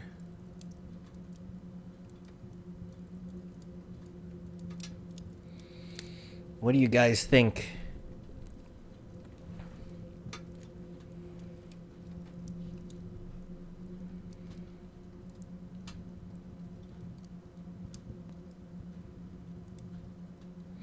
I like these types of adventures, these audience participations.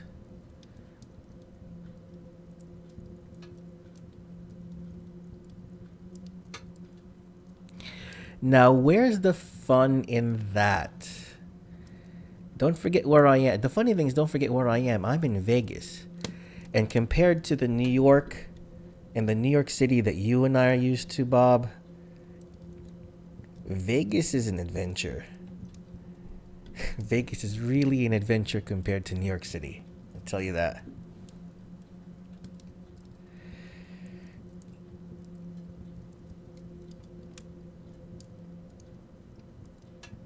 Yeah, I know. I don't know why. It's not me.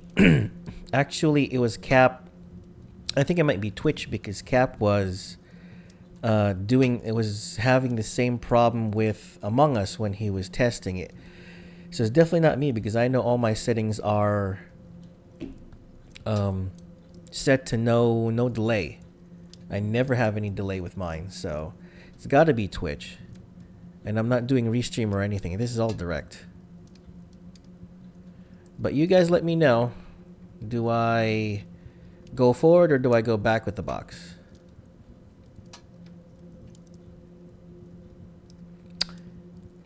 Bob, don't even go there.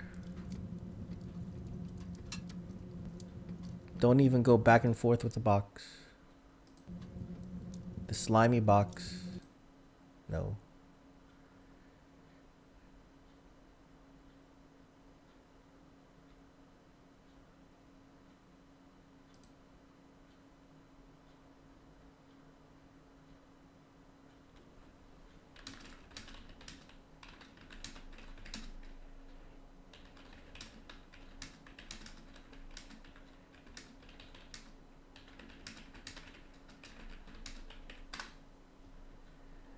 Okay, what do we got here? Sorry about that. In for a penny. So yeah, I was looking at the Humble Bundle this month, and yeah, I mean, you're right, it's caca. One of them, I think one or two of them I already have. There's only one of them I wanted to play. In the total darkness, you do not see the pipe's downward turn. You slip and, unable to get a grip on the slimy pipe, slide over the edge. Your screams echo down the pipe as you fall the 50 meters, head first to the bottom. You have failed Oh! the trial of champions. Oh, you have failed. You have failed this city.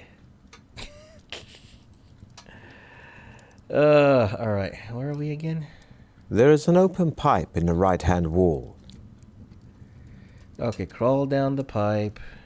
The pipe. Crawl back up the pipe, examine your find.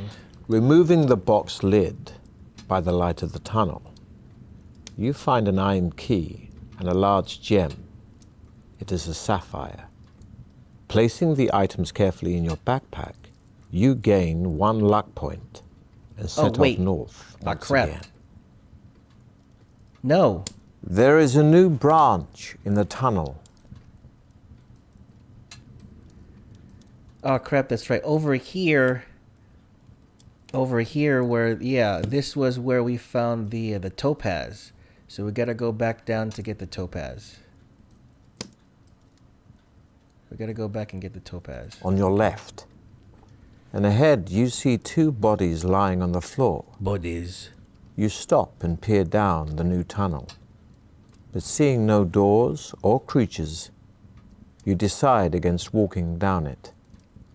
With your sword drawn, you walk over to the bodies of the 2 orc guards. At least one of your rivals in the trial of champions must still be ahead of you. A quick search of the bodies produces nothing, apart from a necklace of teeth around the neck of one of the orcs.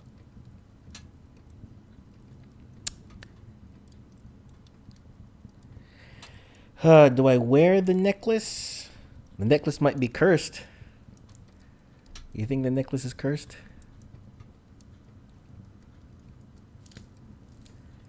Alright, so 1, do I get the teeth necklace? And I'm gonna see if I can go back down here to get that skull with the topaz. Oh, jeez.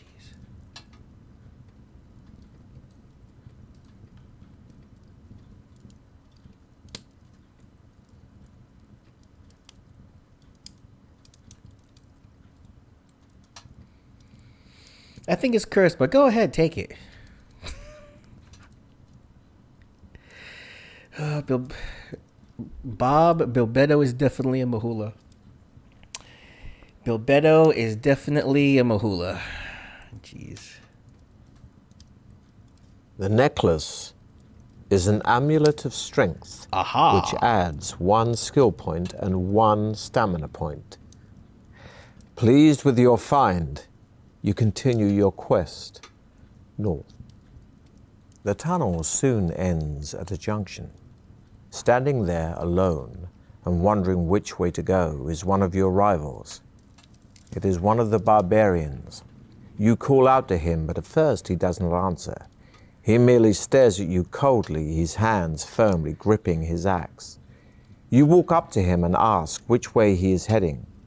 He grunts his reply, saying that he is going west, and you may go with him if you wish.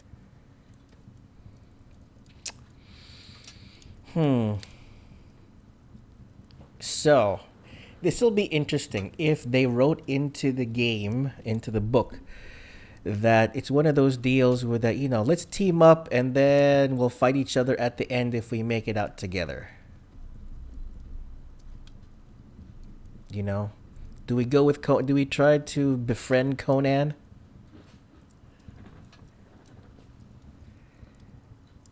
Or Bonan, whatever you want to call him.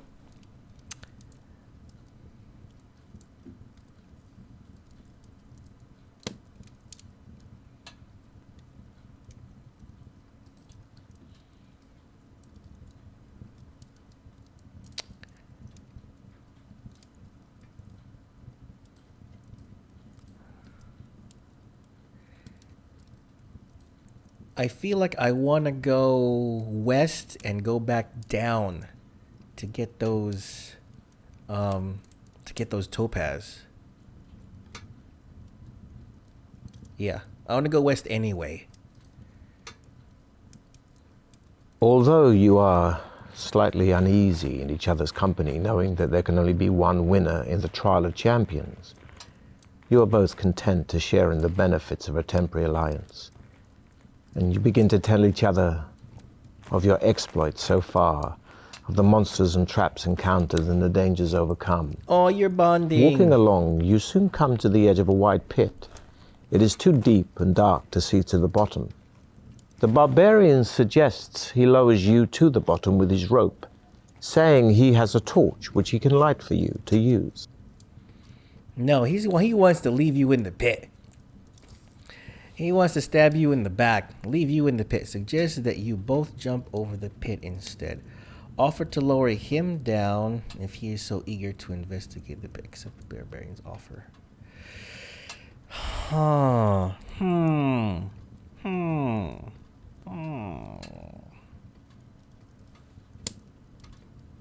What does it look like? Oh, it's a little thing. I need to go get those topaz.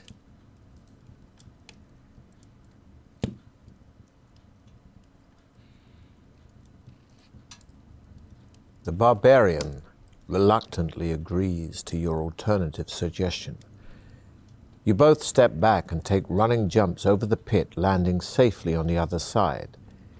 Pleased with the ease with which you clear the obstacle, you continue down the tunnel.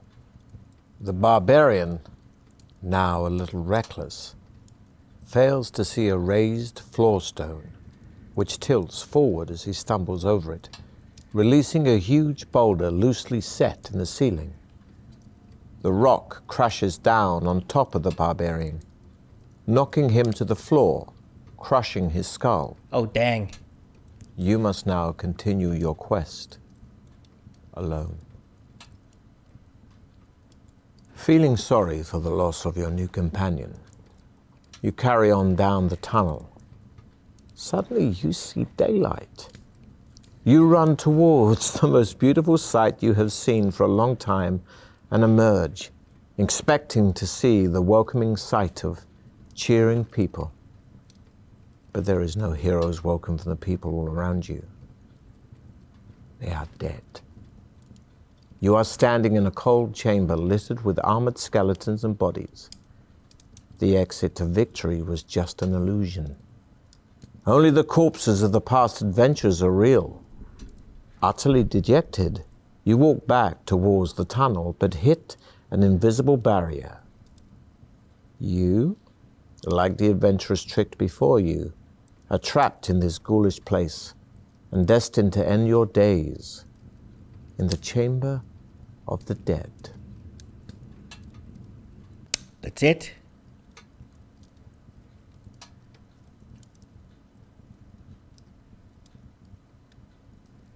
Wow. So it's like I can go here and go north. I can go here, go this way. I'm kind of glad that they did this in a map-wise.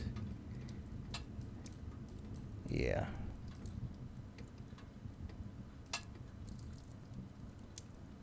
Although you are... Okay, offer to lower him down, so eager to investigate the pit. It could be like all the other times where that you go in the dark and you find something. At the same time, we still have a key to something that we haven't used yet. Iron key, amulet of strength. 10 iron spikes, mallets. Can use the iron spikes in the walls of the pit. I don't know. Let's go down. The thing is that what I want to do here is... Let's see. The skull was here.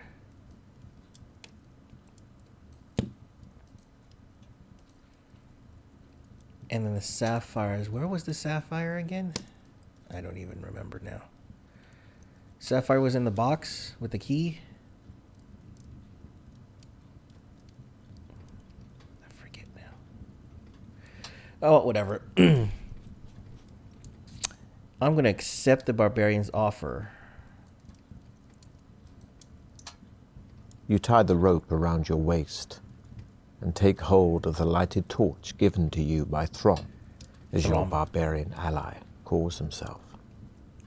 Taking hold of the slack rope, Throm lowers you slowly over the edge of the pit and down into the dark depths below.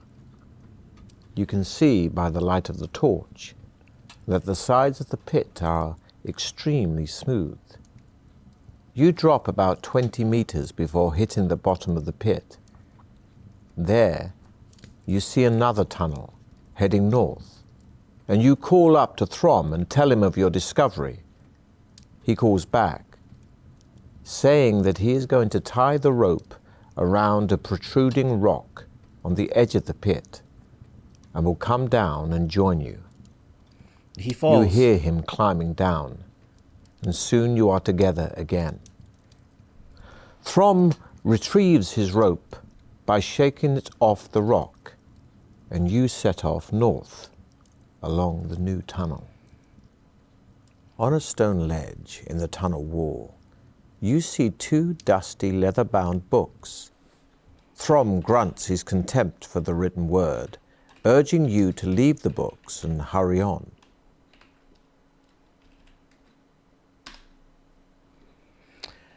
Okay.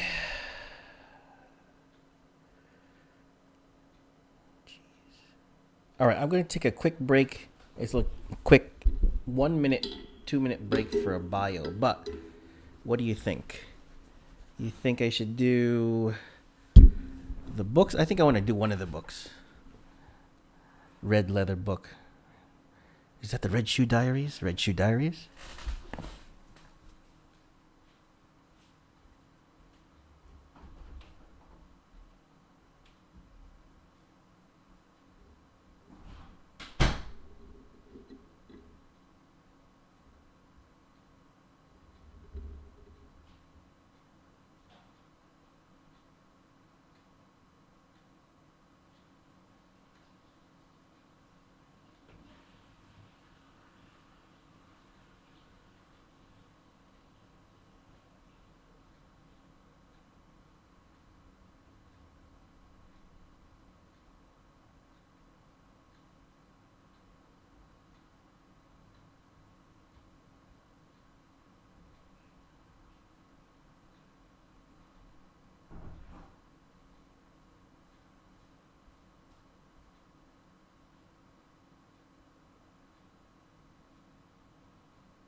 All right.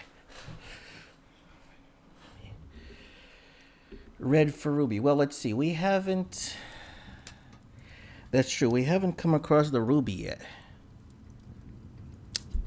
Or do we do the Black Book, which is, you know, the Book of the Dead? Fine. Red Book. Hold on. What was that?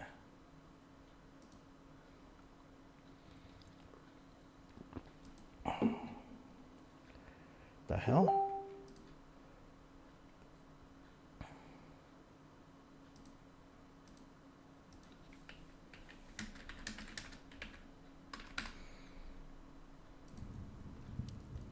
As you open the book, it immediately begins to disintegrate, the pages turning to dust in your hands.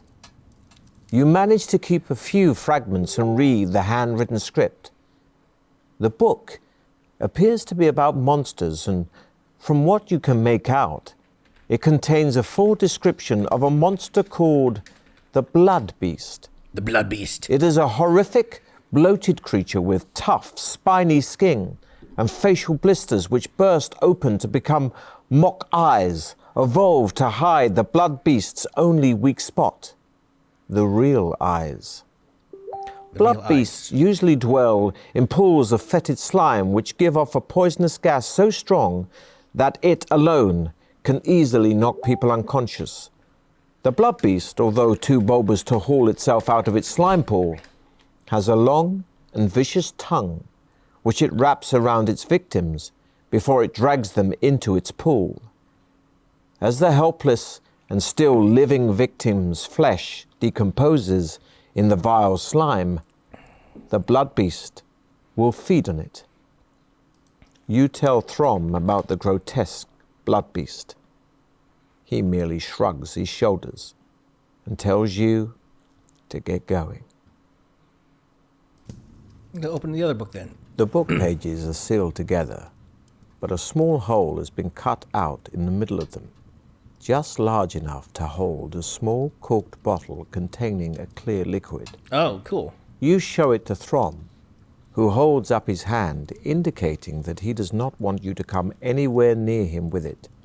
His distrust of things unknown is strongly evident. Yeah, same with us, right?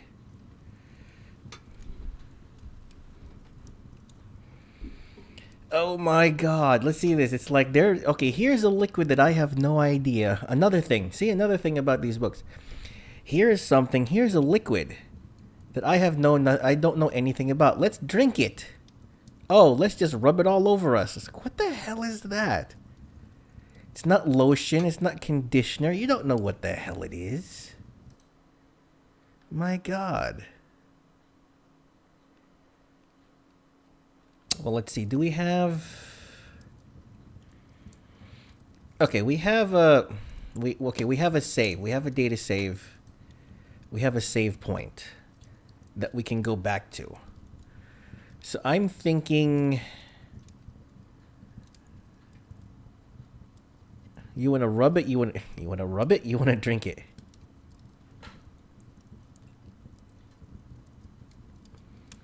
You want to rub it? You want to rub it?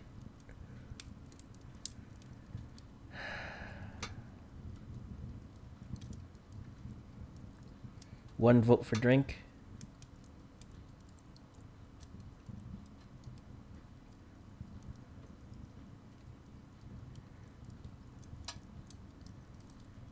Let's do the drink. The liquid is a magical potion that will curses you. enable you to detect hidden traps and adds 2 luck points. Okay, cool.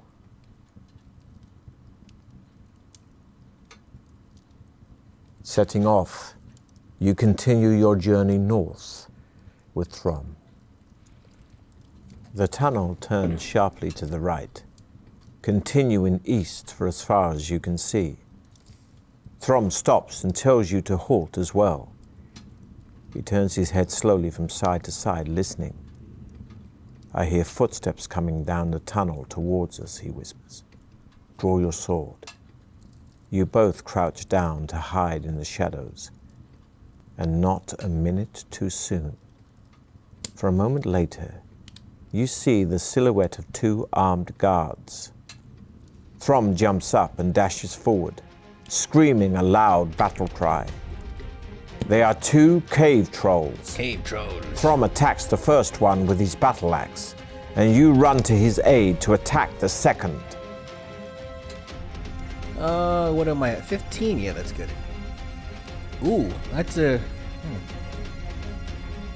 You drop to the ground, grab the creature, and ram its head hard into the wall. Cool.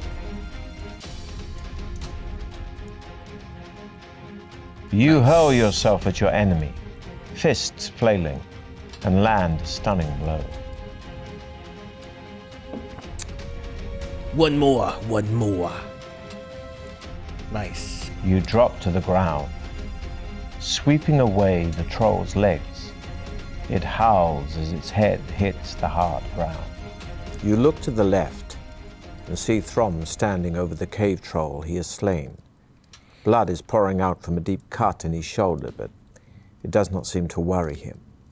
You search the bodies of the cave trolls, but find nothing apart from a bone ring on a leather cord hanging round the neck of one of them. The ring is engraved with a symbol which Throm recognizes. He explains that it must have belonged to druids of the north, and that an ancient talisman such as this will increase your powers if your body is able to accept it. If your body is able to accept it, so does that mean it'll rely on your skill or the luck? Will it do it? I'll put on the ring. I like rings. Let's do it. Let's do it. As soon as you put the ring on your finger, your whole body starts to shake. We'll see how skillful you really are. Okay. Remember, a roll equal to or less than your skill score means you've been skillful. But a roll higher than your skill could end badly. Oh, I'm very skillful. 12? 12 is the highest. Wow, 10. Your Look at body that. continues to vibrate intensely, and you feel as if you're about to pass out. But your strength is great, and you manage to withstand the tremendous shock to your system. Finally, you calm down and begin to feel the ring's beneficial powers working on you Beneficial power. and adding 3 stamina points. You see Throm looking at you anxiously, so you reassure him that you are fully recovered. He strides off east, and you follow him eagerly. He's your new best friend. The tunnel leads into a damp cavern with a high ceiling and rock-strewn floor. Long and wet, teeth-like stalactites hang down threateningly. Their constant dripping creates milky pools on the floor. The tunnel carries on. Hold on. I gotta take a look at this. It's going that way.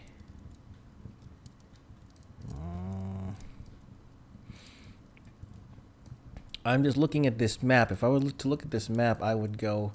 I still gotta get the topaz over here. And then head north. Through Damn an it. archway carved in the shape of a demonic mouse.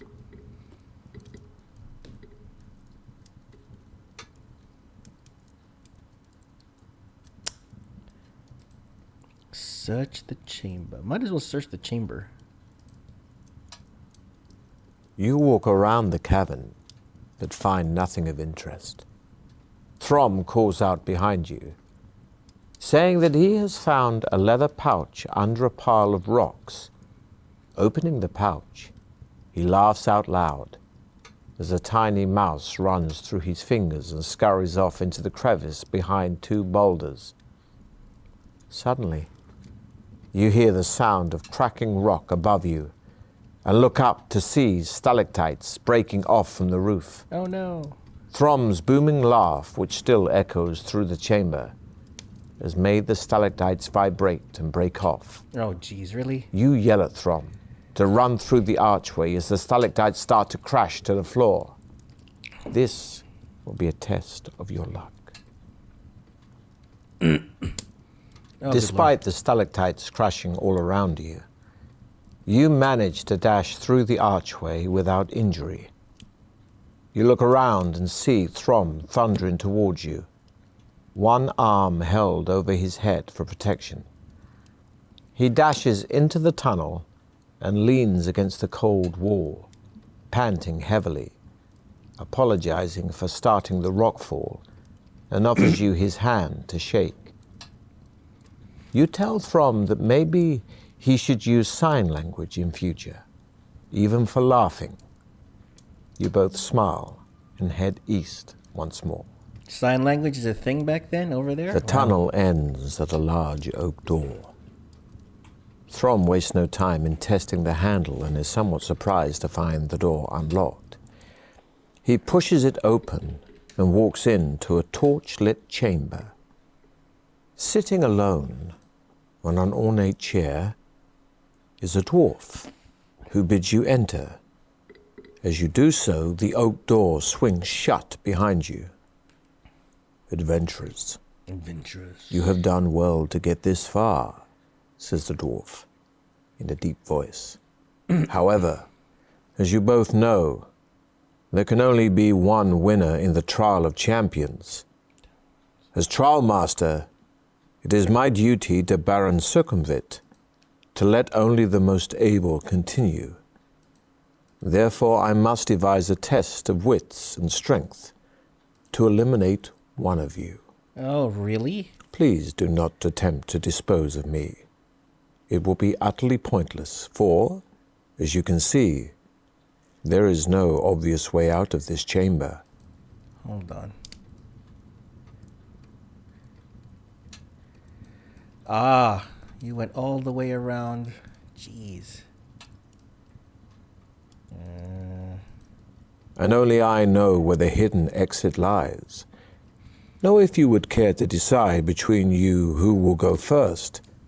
I shall make the necessary preparations. You look at Throm, suddenly angry that your effective partnership might come to an end. He leans over and whispers in your ear that you should try to kill the dwarf and worry about the exit later.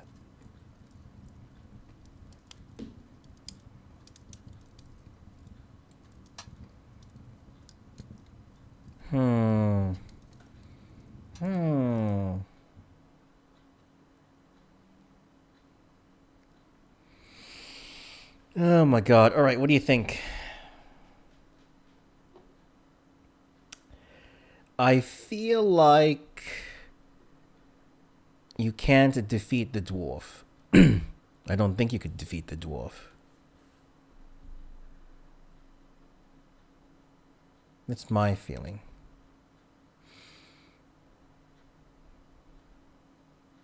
It might be a bad plan. It might be an okay plan. I don't know.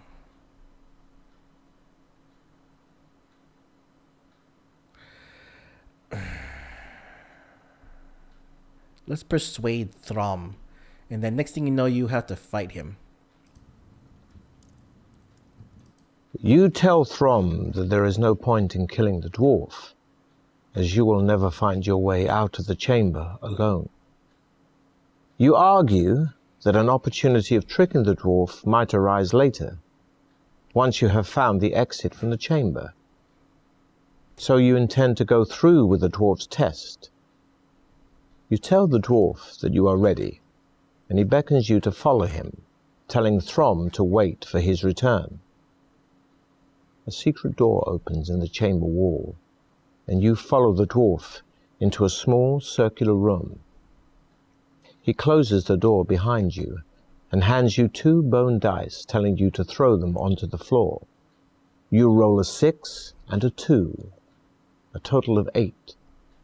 The dwarf asks you to roll them again, but this time you must predict whether the total will be the same, less, or more than the 8.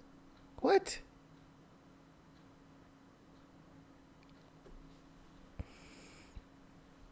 Geez, this is not craps, man. 8. 8 is more. The most likely is lower.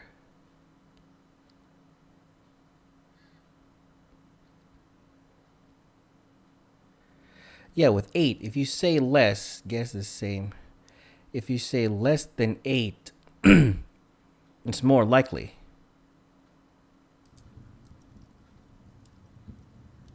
Oh, it's an actual throw. The dwarf congratulates you for guessing correctly. Oh, it's an actual throw. He tells you that you must now progress to the second stage of the test. He reaches for a wicker basket and tells you that a snake is held within it. He tips the basket over, and the snake drops onto the floor. It is a cobra, and it rears up in the air, ready to strike. The dwarf tells you that he wishes to test your reactions. Barehanded, you must grasp the cobra below its head, avoiding its deadly fangs. You crouch down on the floor, tensing yourself for the moment to seize it. This will be a tough test of your skill. No, my skill's 12. With lightning speed, you thrust your hand out and grip the cobra just below its open mouth. You lift it up, and with your arm outstretched, you dangle it in front of the dwarf. He doesn't flinch, but says in his calm, expressionless way, Please put the cobra back in the basket and prepare for the final part of the test. Follow me. You do what he says and follow him back into the chamber, where Thron is pacing up and down. What's going on? Oh, jeez. What's going on, Raiders from Teasel TV? What's going on? What's up, everybody? So we're playing Deathtrap Dungeon video interactive narrative starring Eddie Marsan. Some of you will know him from various movies like Deadpool 2. What was that one? Jack the Giant Slayer, Giant Killer. I like that one. But yes, so for those of you who don't know, yes, this is a Deathtrap Dungeon is book 6 of the Fighting Fantasy book series that started somewhere in 1982, 84, 82. And still goes on till today. I think the latest book came out in 2007. Very popular series. Many people have written their own style of books, and yeah, this is one of them. And I really like the way they did this because at least you have a map. My God, at least you have a map now. So we're gonna go ahead and continue, and this is definitely audience participation. Obviously ill at ease. You wave to him while the dwarf opens a second secret door and tells you to walk on through and wait for him. Again, you comply, and you find yourself in another circular room, although this one resembles a small arena. Oh no. The floor is covered with sand, and a small balcony runs around the arena wall. Opposite the secret entrance you came in through is an ominous-looking wooden door. Suddenly you hear a shout, and you look up to see the smiling dwarf standing on the balcony. He throws 2 pieces of paper down to you. On one of them, the words, "No crop is," are written. On the other, "Ruin Moat." In his ever calm voice, he says, If you rearrange the letters of the words, you will find the names of 2 creatures. You may choose which one to fight in my arena of death. Can you identify the creature by rearranging the letters? Yes. No. Alright, it is. Okay, so one is not the manticore. What was it? Manticore parchment?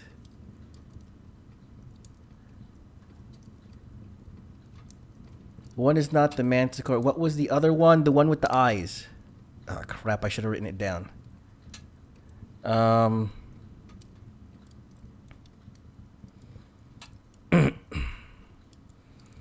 This is... Okay, so that's Scorpion and the Minotaur. Okay, Minotaur.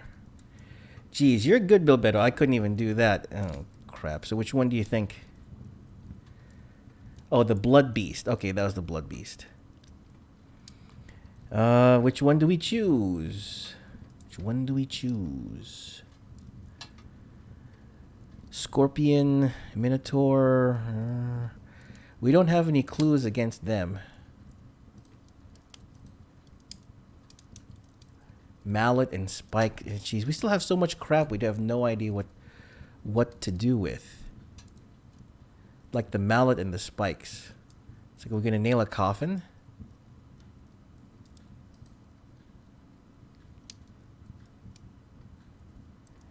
Exactly. And I live out here in the desert. Scorpions, the funny thing is that they show you on TV that scorpions, they like move slowly through these documentaries. No, out here they move fast. They're like rats. But then they move fast to escape. They don't move fast to attack.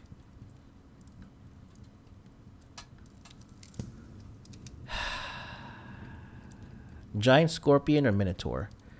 Someone choose. I can't choose.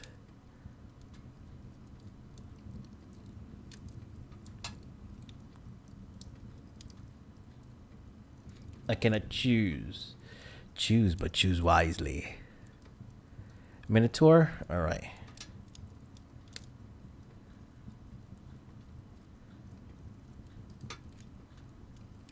You call out to the dwarf that you are ready to fight the Minotaur. Minotaur. The wooden door rises slowly, and you see the fearsome beast, half man, half bull, step into the arena. Steam blows from its nostrils as it works itself up into a rage, ready to attack. Suddenly it rushes forward, swinging its double-headed axe. Okay, that's a lot of points. Okay, his skill's not that bad. The Minotaur leans forward and takes a run at you. Speed is impressive, but you duck and roll aside, landing a heavy blow on its shin.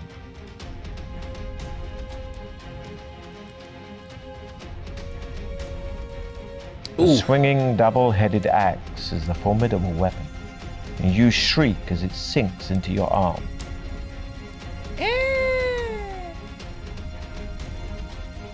There you The go. Minotaur swings its huge axe above its head.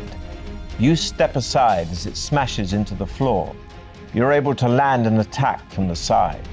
The dwarf calls down from the balcony, congratulating you on your victory.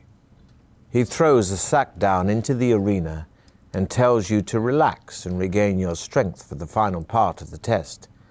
Then he walks off, We don't even have all saying the he will gems. return in about 10 minutes. You open the sack and find a jug of wine and a cooked chicken. Okay, definitely eat. I don't see why, like, supposedly the administrator of the labyrinth and tests and whatever should cheat you, so definitely eat and drink. Might as well, even though everything is almost max. The food and drink are excellent and you feel much better, gaining 2 more stamina points. Fully satisfied, you sit down and await the dwarf's return. After about 20 minutes, the dwarf reappears on the balcony. He calls down to you, saying, Well, I do have an interesting problem on my hands. Prepare to fight your next opponent. The wooden door rises once again, It's Throm. and you are surprised to see a familiar face. You're fighting Throm. It is Throm. He is cut and badly bruised and doesn't seem to recognize you. He is clearly delirious as he staggers forward with his axe, raised to attack you. The dwarf laughs and says, The cobra bit him, but he has the strength of an ox and managed to carry on, even though most men would have died. Now you must fight him to decide finally which of you will continue the trial of champions. You shout abuse at the dwarf, protesting the cruelty of such a contest. He merely laughs, and you have no option but to defend yourself against poor Throm. Despite his wounds, he is immensely strong. Oh god, what's his skill? His skill is 10. Oh, I gotta fight him? Aw. He's my buddy. He's my brokeback You buddy. drop to the ground, sweeping away Throm's legs. You hate it as he howls as his head hits the hard ground.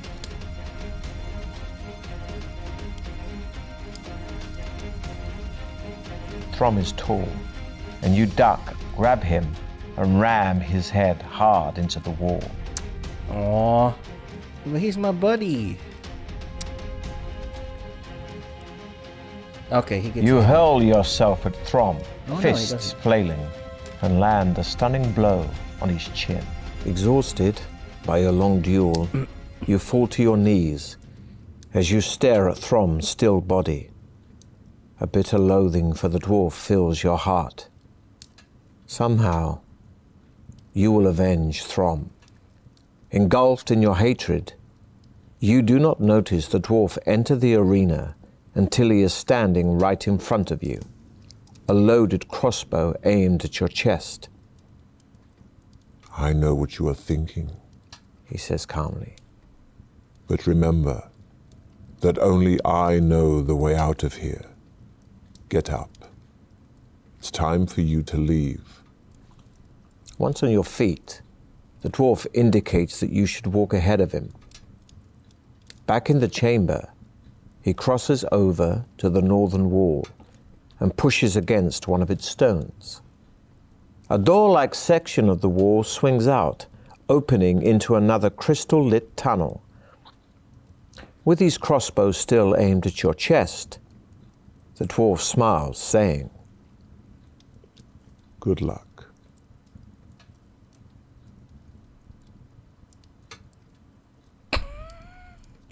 I kind of want to punch the dwarf.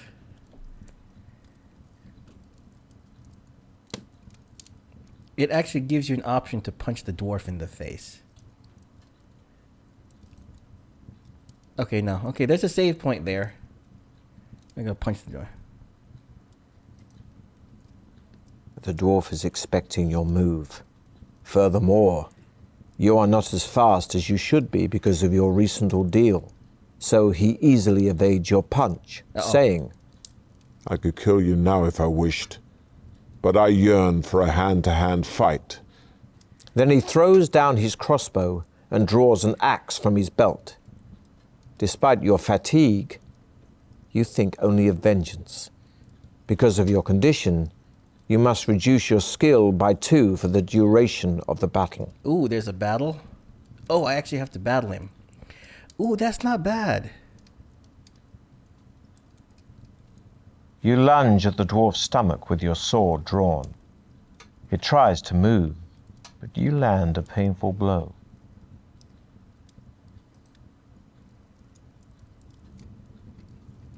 Pretending to be tired, you bend over, but grab a handful of dirt and throw it in the dwarf's face, making your subsequent attack effective. That's not right.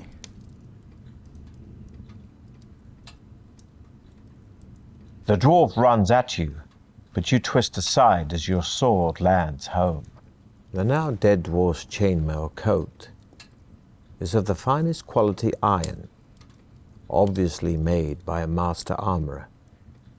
You strip it from his body and place it over your head, gaining you 1 skill point.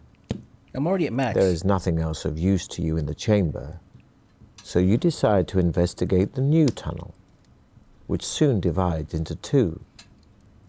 You hear a buzzing sound coming from the western branch. That sucks, because you know what? Okay, so this is T. You came in a little too late, so that means that Throm and I could have killed him when we had the chance before. But the problem is, we wouldn't have, I don't know, would we have been able to get out is the thing.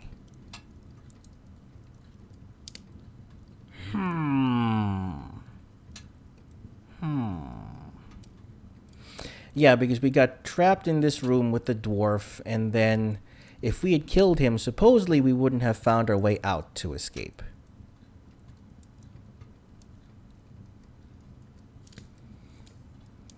Well, no. Okay, so this is, from my understanding, this is the only game of its kind right now. Okay, narrator, full actor, DM narrator, and then this with the map and everything. Like I said, Deathtrap Dungeon is book number 6 in the fighting fantasy series. Okay, there is what you call the Fighting Fantasy Classics on Steam. Okay, which is very close to, you actually have to read it and then make your choices, very similar to what you're seeing me do right here.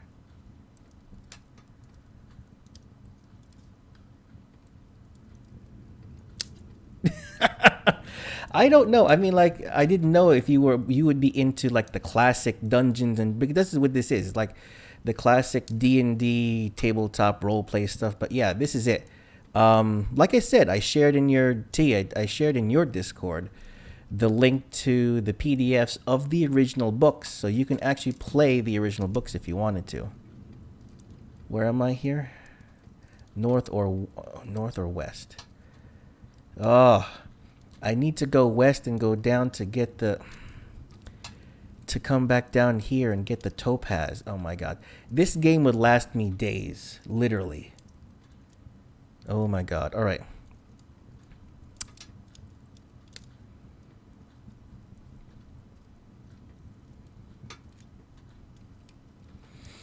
So yeah. Okay, so if you want to look this up, this one is specifically just Deathtrap Dungeon. Okay, and then there is the classic. That's what you want, the Fighting Fantasy Classic, where that one book is free. We tried playing that one. That one was hard. Each other book is subsequently $5 each, I think. And then there's a bundle. You can find the Fighting Fantasy bundle, where that each book is individual, which is, I kind of like that one. I might buy that one next, instead of what I did in my last couple of streams, was actually do everything manually. So I think once I get a good paycheck, that's what I'll do. So I'll spend $20, buy the 5 books, and do that. There is a large panel of glass in the left-hand wall of the tunnel. Through it, you can see a bright, torch-lit room teeming with giant insects of every possible description. Bees, wasps, beetles, ticks. Even the mites are over 6 centimeters long. The noise is threatening. In the middle of the room, a jeweled crown lies on top of a small table. What looks like a large diamond is set in the middle of the crown. Another jewel that we need to get.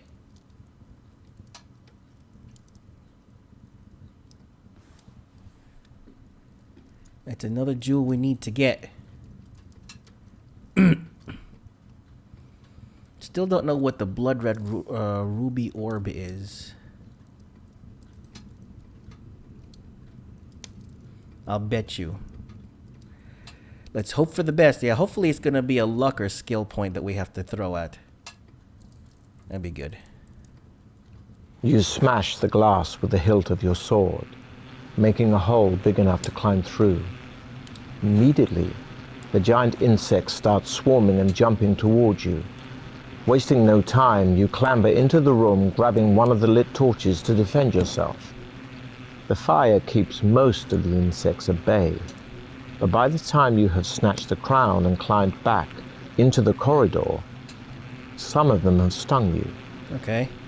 We'll roll 1 die and add 2 to the total to decide how many stings you have suffered, reducing your stamina by 1 for each sting. Okay, that's not bad. The That's giant okay. insects do not chase you, preferring the bright light of the room they are in. You examine the crown and see with disgust that it is merely painted iron, and the diamond is just glass and totally worthless. Sucks. You throw it on the ground in a rage and wonder which way to go next. That sucks. Okay, let's eat 1 provision. Just because. And yeah, we go west. I still want to get that topaz. Ahead, in the far distance, you hear the sound of slow footsteps coming towards you. Unsure of who or what might be approaching, you look around for a place to hide. You see a large crack in the tunnel wall which lies in shadow. Wait, what? Ahead, in the far distance, you hear the sound of slow footsteps coming towards you. Oh, okay. Unsure of who or what might be approaching, you look around for a place to hide. You see a large crack in the tunnel wall which lies in shadow. Yeah, let's do that. I'm gonna hide in the shadows. You have to squeeze yourself deep into the crack to conceal yourself completely. From this cramped position, you are unable to see the owner of the feet that shuffle slowly by. A minute later, all is quiet again as you pull yourself back out into the tunnel and head west. Okay, good. Another fight. After a short while, Avoid. you arrive at another junction in the tunnel. with a choice of 2 directions. I'm gonna head west just because, like I said, we know where one of those... We gotta get to that skull. Hopefully we can go back south. The tunnel turns sharply to the right and continues north for as far as you can see. There is a door in the left-hand wall which is ajar, and you hear someone cry for help from the other side of it. Oh, it turns north. Dang it. Help! Okay, might as well go through the door. The door opens into a small room with a straw-covered floor. There is a large draped cage standing some 2 meters high in the center of the room. A cord fixed to the top of the drape runs through an iron ring in the ceiling and hangs down to the floor. Leave the room and head north of the tunnel. Pull the drape up. This is one of those things where that it could be great or it could backfire completely. Just like explode in your face. And not in a good way. Alright, thanks T. Cool. Thanks for coming by.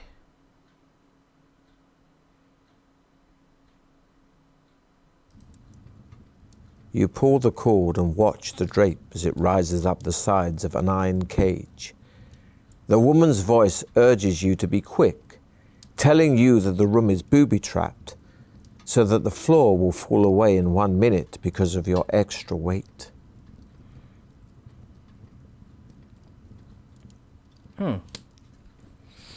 Alright, so it looks like I'm going to have to do either a skill or a luck roll for this. And the funny thing is, compared to the other books, my luck hasn't gone down. So I think the luck roll only happens when you try to do it for a fight. Alright, let's do this. Let's continue to help her.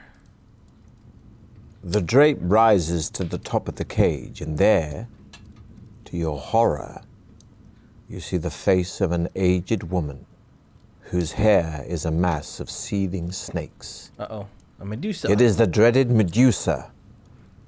Are you lucky enough to avoid her gaze? Oh, jeez. Yes, of course. Recognizing the snake-like head of the Medusa, you close your eyes to avoid her deadly stare that would turn you to stone.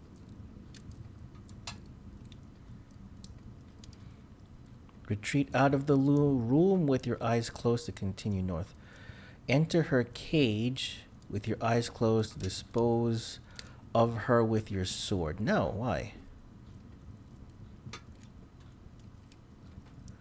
I think that's kind of obvious.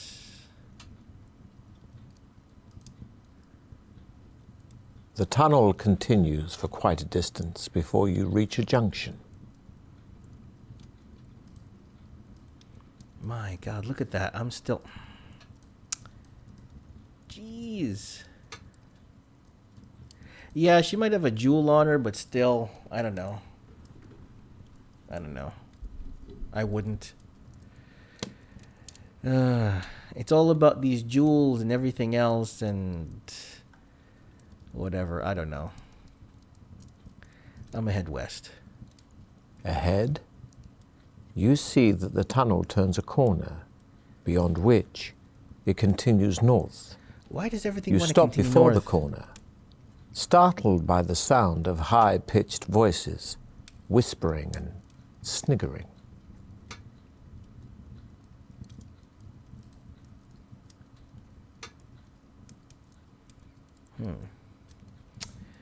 Oh boy, which way do we go? This is pretty long. This is not bad.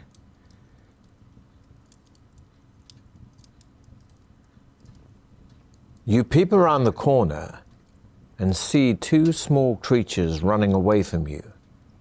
Both are dressed in baggy clothes and wear pointed floppy hats. It's like leprechauns? They are mischievous leprechauns. Okay. Walk back to last junction, head north. Follow the leprechauns. Alright, what do you think? God, there's no other way back. I gotta remember which way to go next time. Alright, what do you think?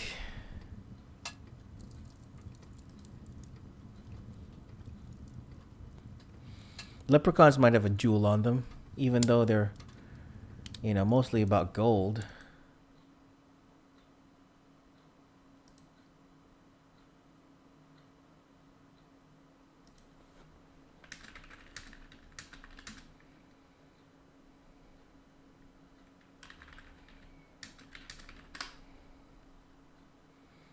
All right. Running after the leprechauns, you hear more laughter, only now it is behind you. You look round and see 6 more emerging from a hidden door in the tunnel wall. Yet another leprechaun drops on your back from a ledge fixed to the ceiling. Oh, shoot. Shaking him off, you draw your sword, whereupon the laughing gets even louder.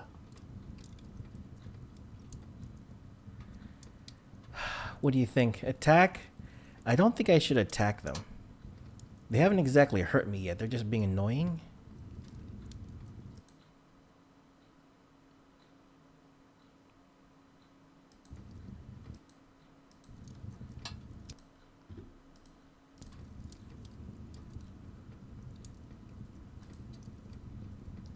You push past the 2 leprechauns and head off north, the noise of jeering and laughter ringing in your ears.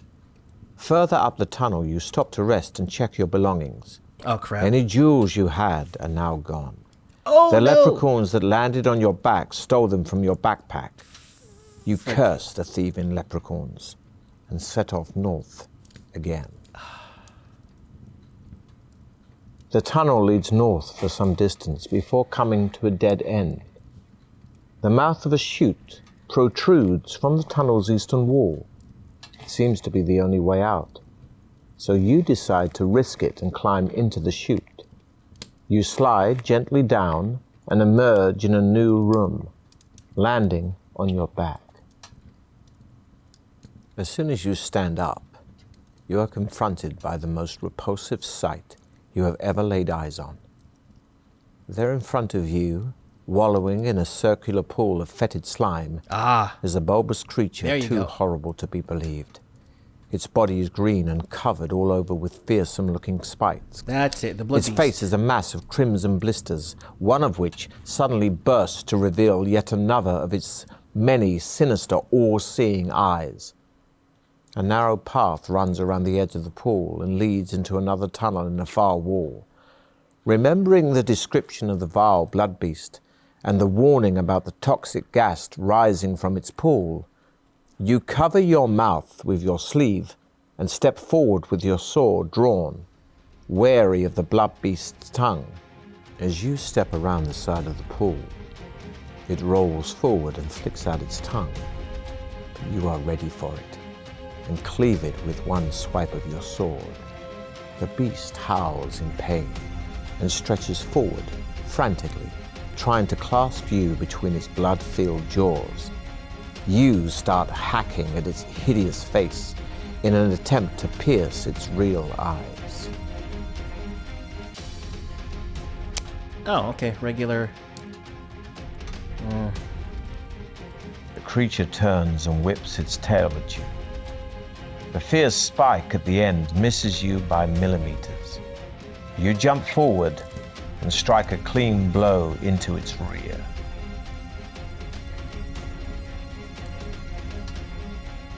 Again, the bulbous creature strikes for you with its hideous fangs. You jump clear of them, striking out and smashing one clean out of its hideous mouth. Your blade strikes one of the blood beast's real eyes with devastating effect. It slumps back into its pool, thrashing about in a frenzy. You seize the opportunity and run around the side of the pool to the tunnel exit. The tunnel leads into a large room, its ceiling supported by several marble pillars. As you enter the room, you see a strange beast to your right. It has the body of a lion with the dragon-like manticore. wings attached to it, but its head is like that of an old bearded man. You recognize the beast. It is a manticore. Taking heed of the warning poem you took from the skeleton warrior, you watch out for its tail, which sprouts a profusion of sharp spikes at its tip, thick and hard as iron bolts. You raise your shield in front of you just in time to protect yourself from a volley of spikes released from the manticore's tail and aim straight at your heart. They sink into your shield, and you remain unharmed. Swiftly, you draw your sword and advance on the manticore. Another bottle. Wow, the manticore is The powerful. giant creature whips its spiked tail at you, firing more spikes. You Good duck skill. and roll, quickly slicing a chunk from its tail, passing close to you. You seize an opportunity to attack the creature's back leg and manage to bury your sword deep into its thigh.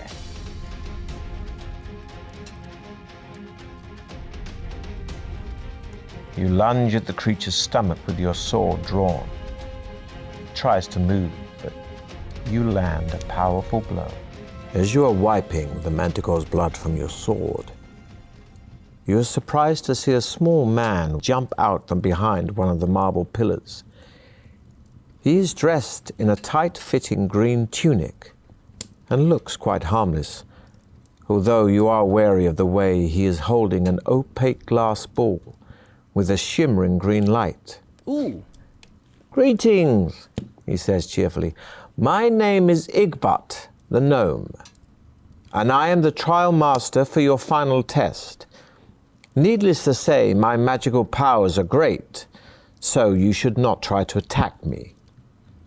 You may have learnt, during your quest, that gems play an essential part in the trial of champions. No. The iron door in front of you is the victory exit, but there is only one way of opening it.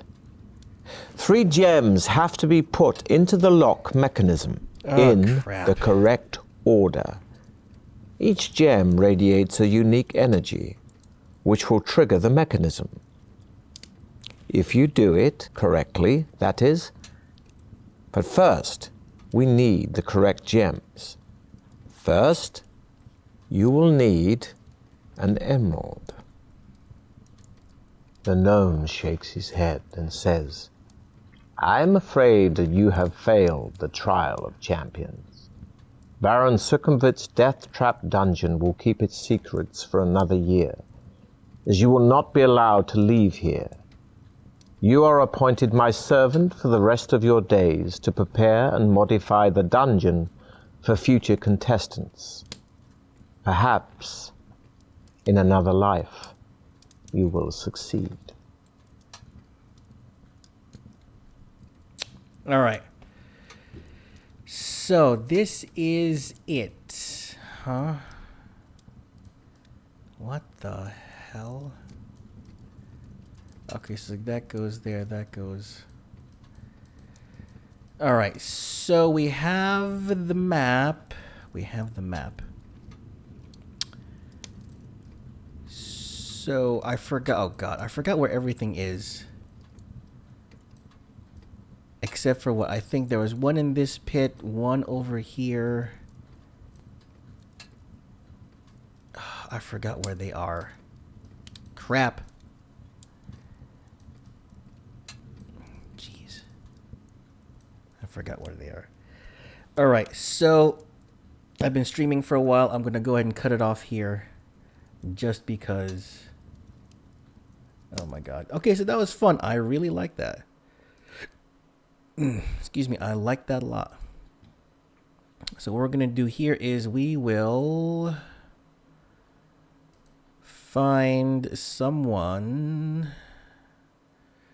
to raid, I guess.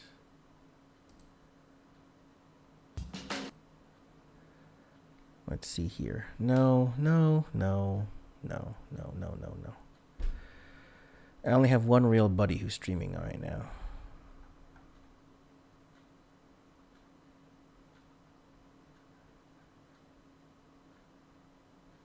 Oh, he just started too. What? 1, 2, 3. Damn, bro. How the heck did you get 20 billion creds in Elite Dangerous? Yeah. What about over here?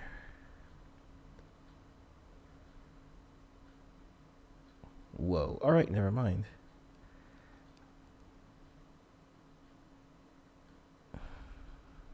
Whatever. All right, I'm going to go ahead and leave it at that. We'll leave it at that.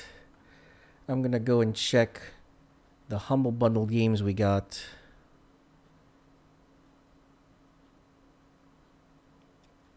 Ooh, that's interesting. Twitch has, was it Bridge Constructor Medieval? Ooh, I'm going to have to take a look at that one. All right, so that's what we're going to do here. We're going to go ahead and end it here. I have no, well, you know what? Let me just, is anyone else streaming? What is this? Fighting Fantasy. Probably not. No, no. Why is everyone looking? It's all looking at Final Fantasy. No, I want Fighting Fantasy. Isn't that what I just typed in? I just typed in Fighting Fantasy, and no, I got, what did I get? Grand Blue Fantasy. Final Fantasy 15. Fantasy Strike. Final Fantasy 2. No, where are... Hello? Fighting Fantasy, nobody. Fighting Fantasy Classics, nobody. Nobody's doing anything. How about RPGs? Tabletop RPGs, anybody? Anyone look like they're doing anything interesting? Maybe. Kind of. Not really. I think... Oh, you know what? What's Bareth doing? That's Bareth right there. Bareth is playing...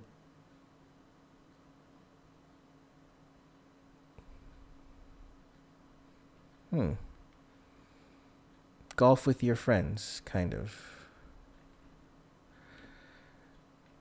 Okay, we're gonna go ahead and raid Bareth, I guess. Let's do that. So, thanks a lot, guys, for watching. Thank you for your love and support. Stay thirsty, keep frosty. We ask the powers that be to keep you safe out there in the real world, while we take risks for you in these virtual worlds so that you and your wallets don't have to.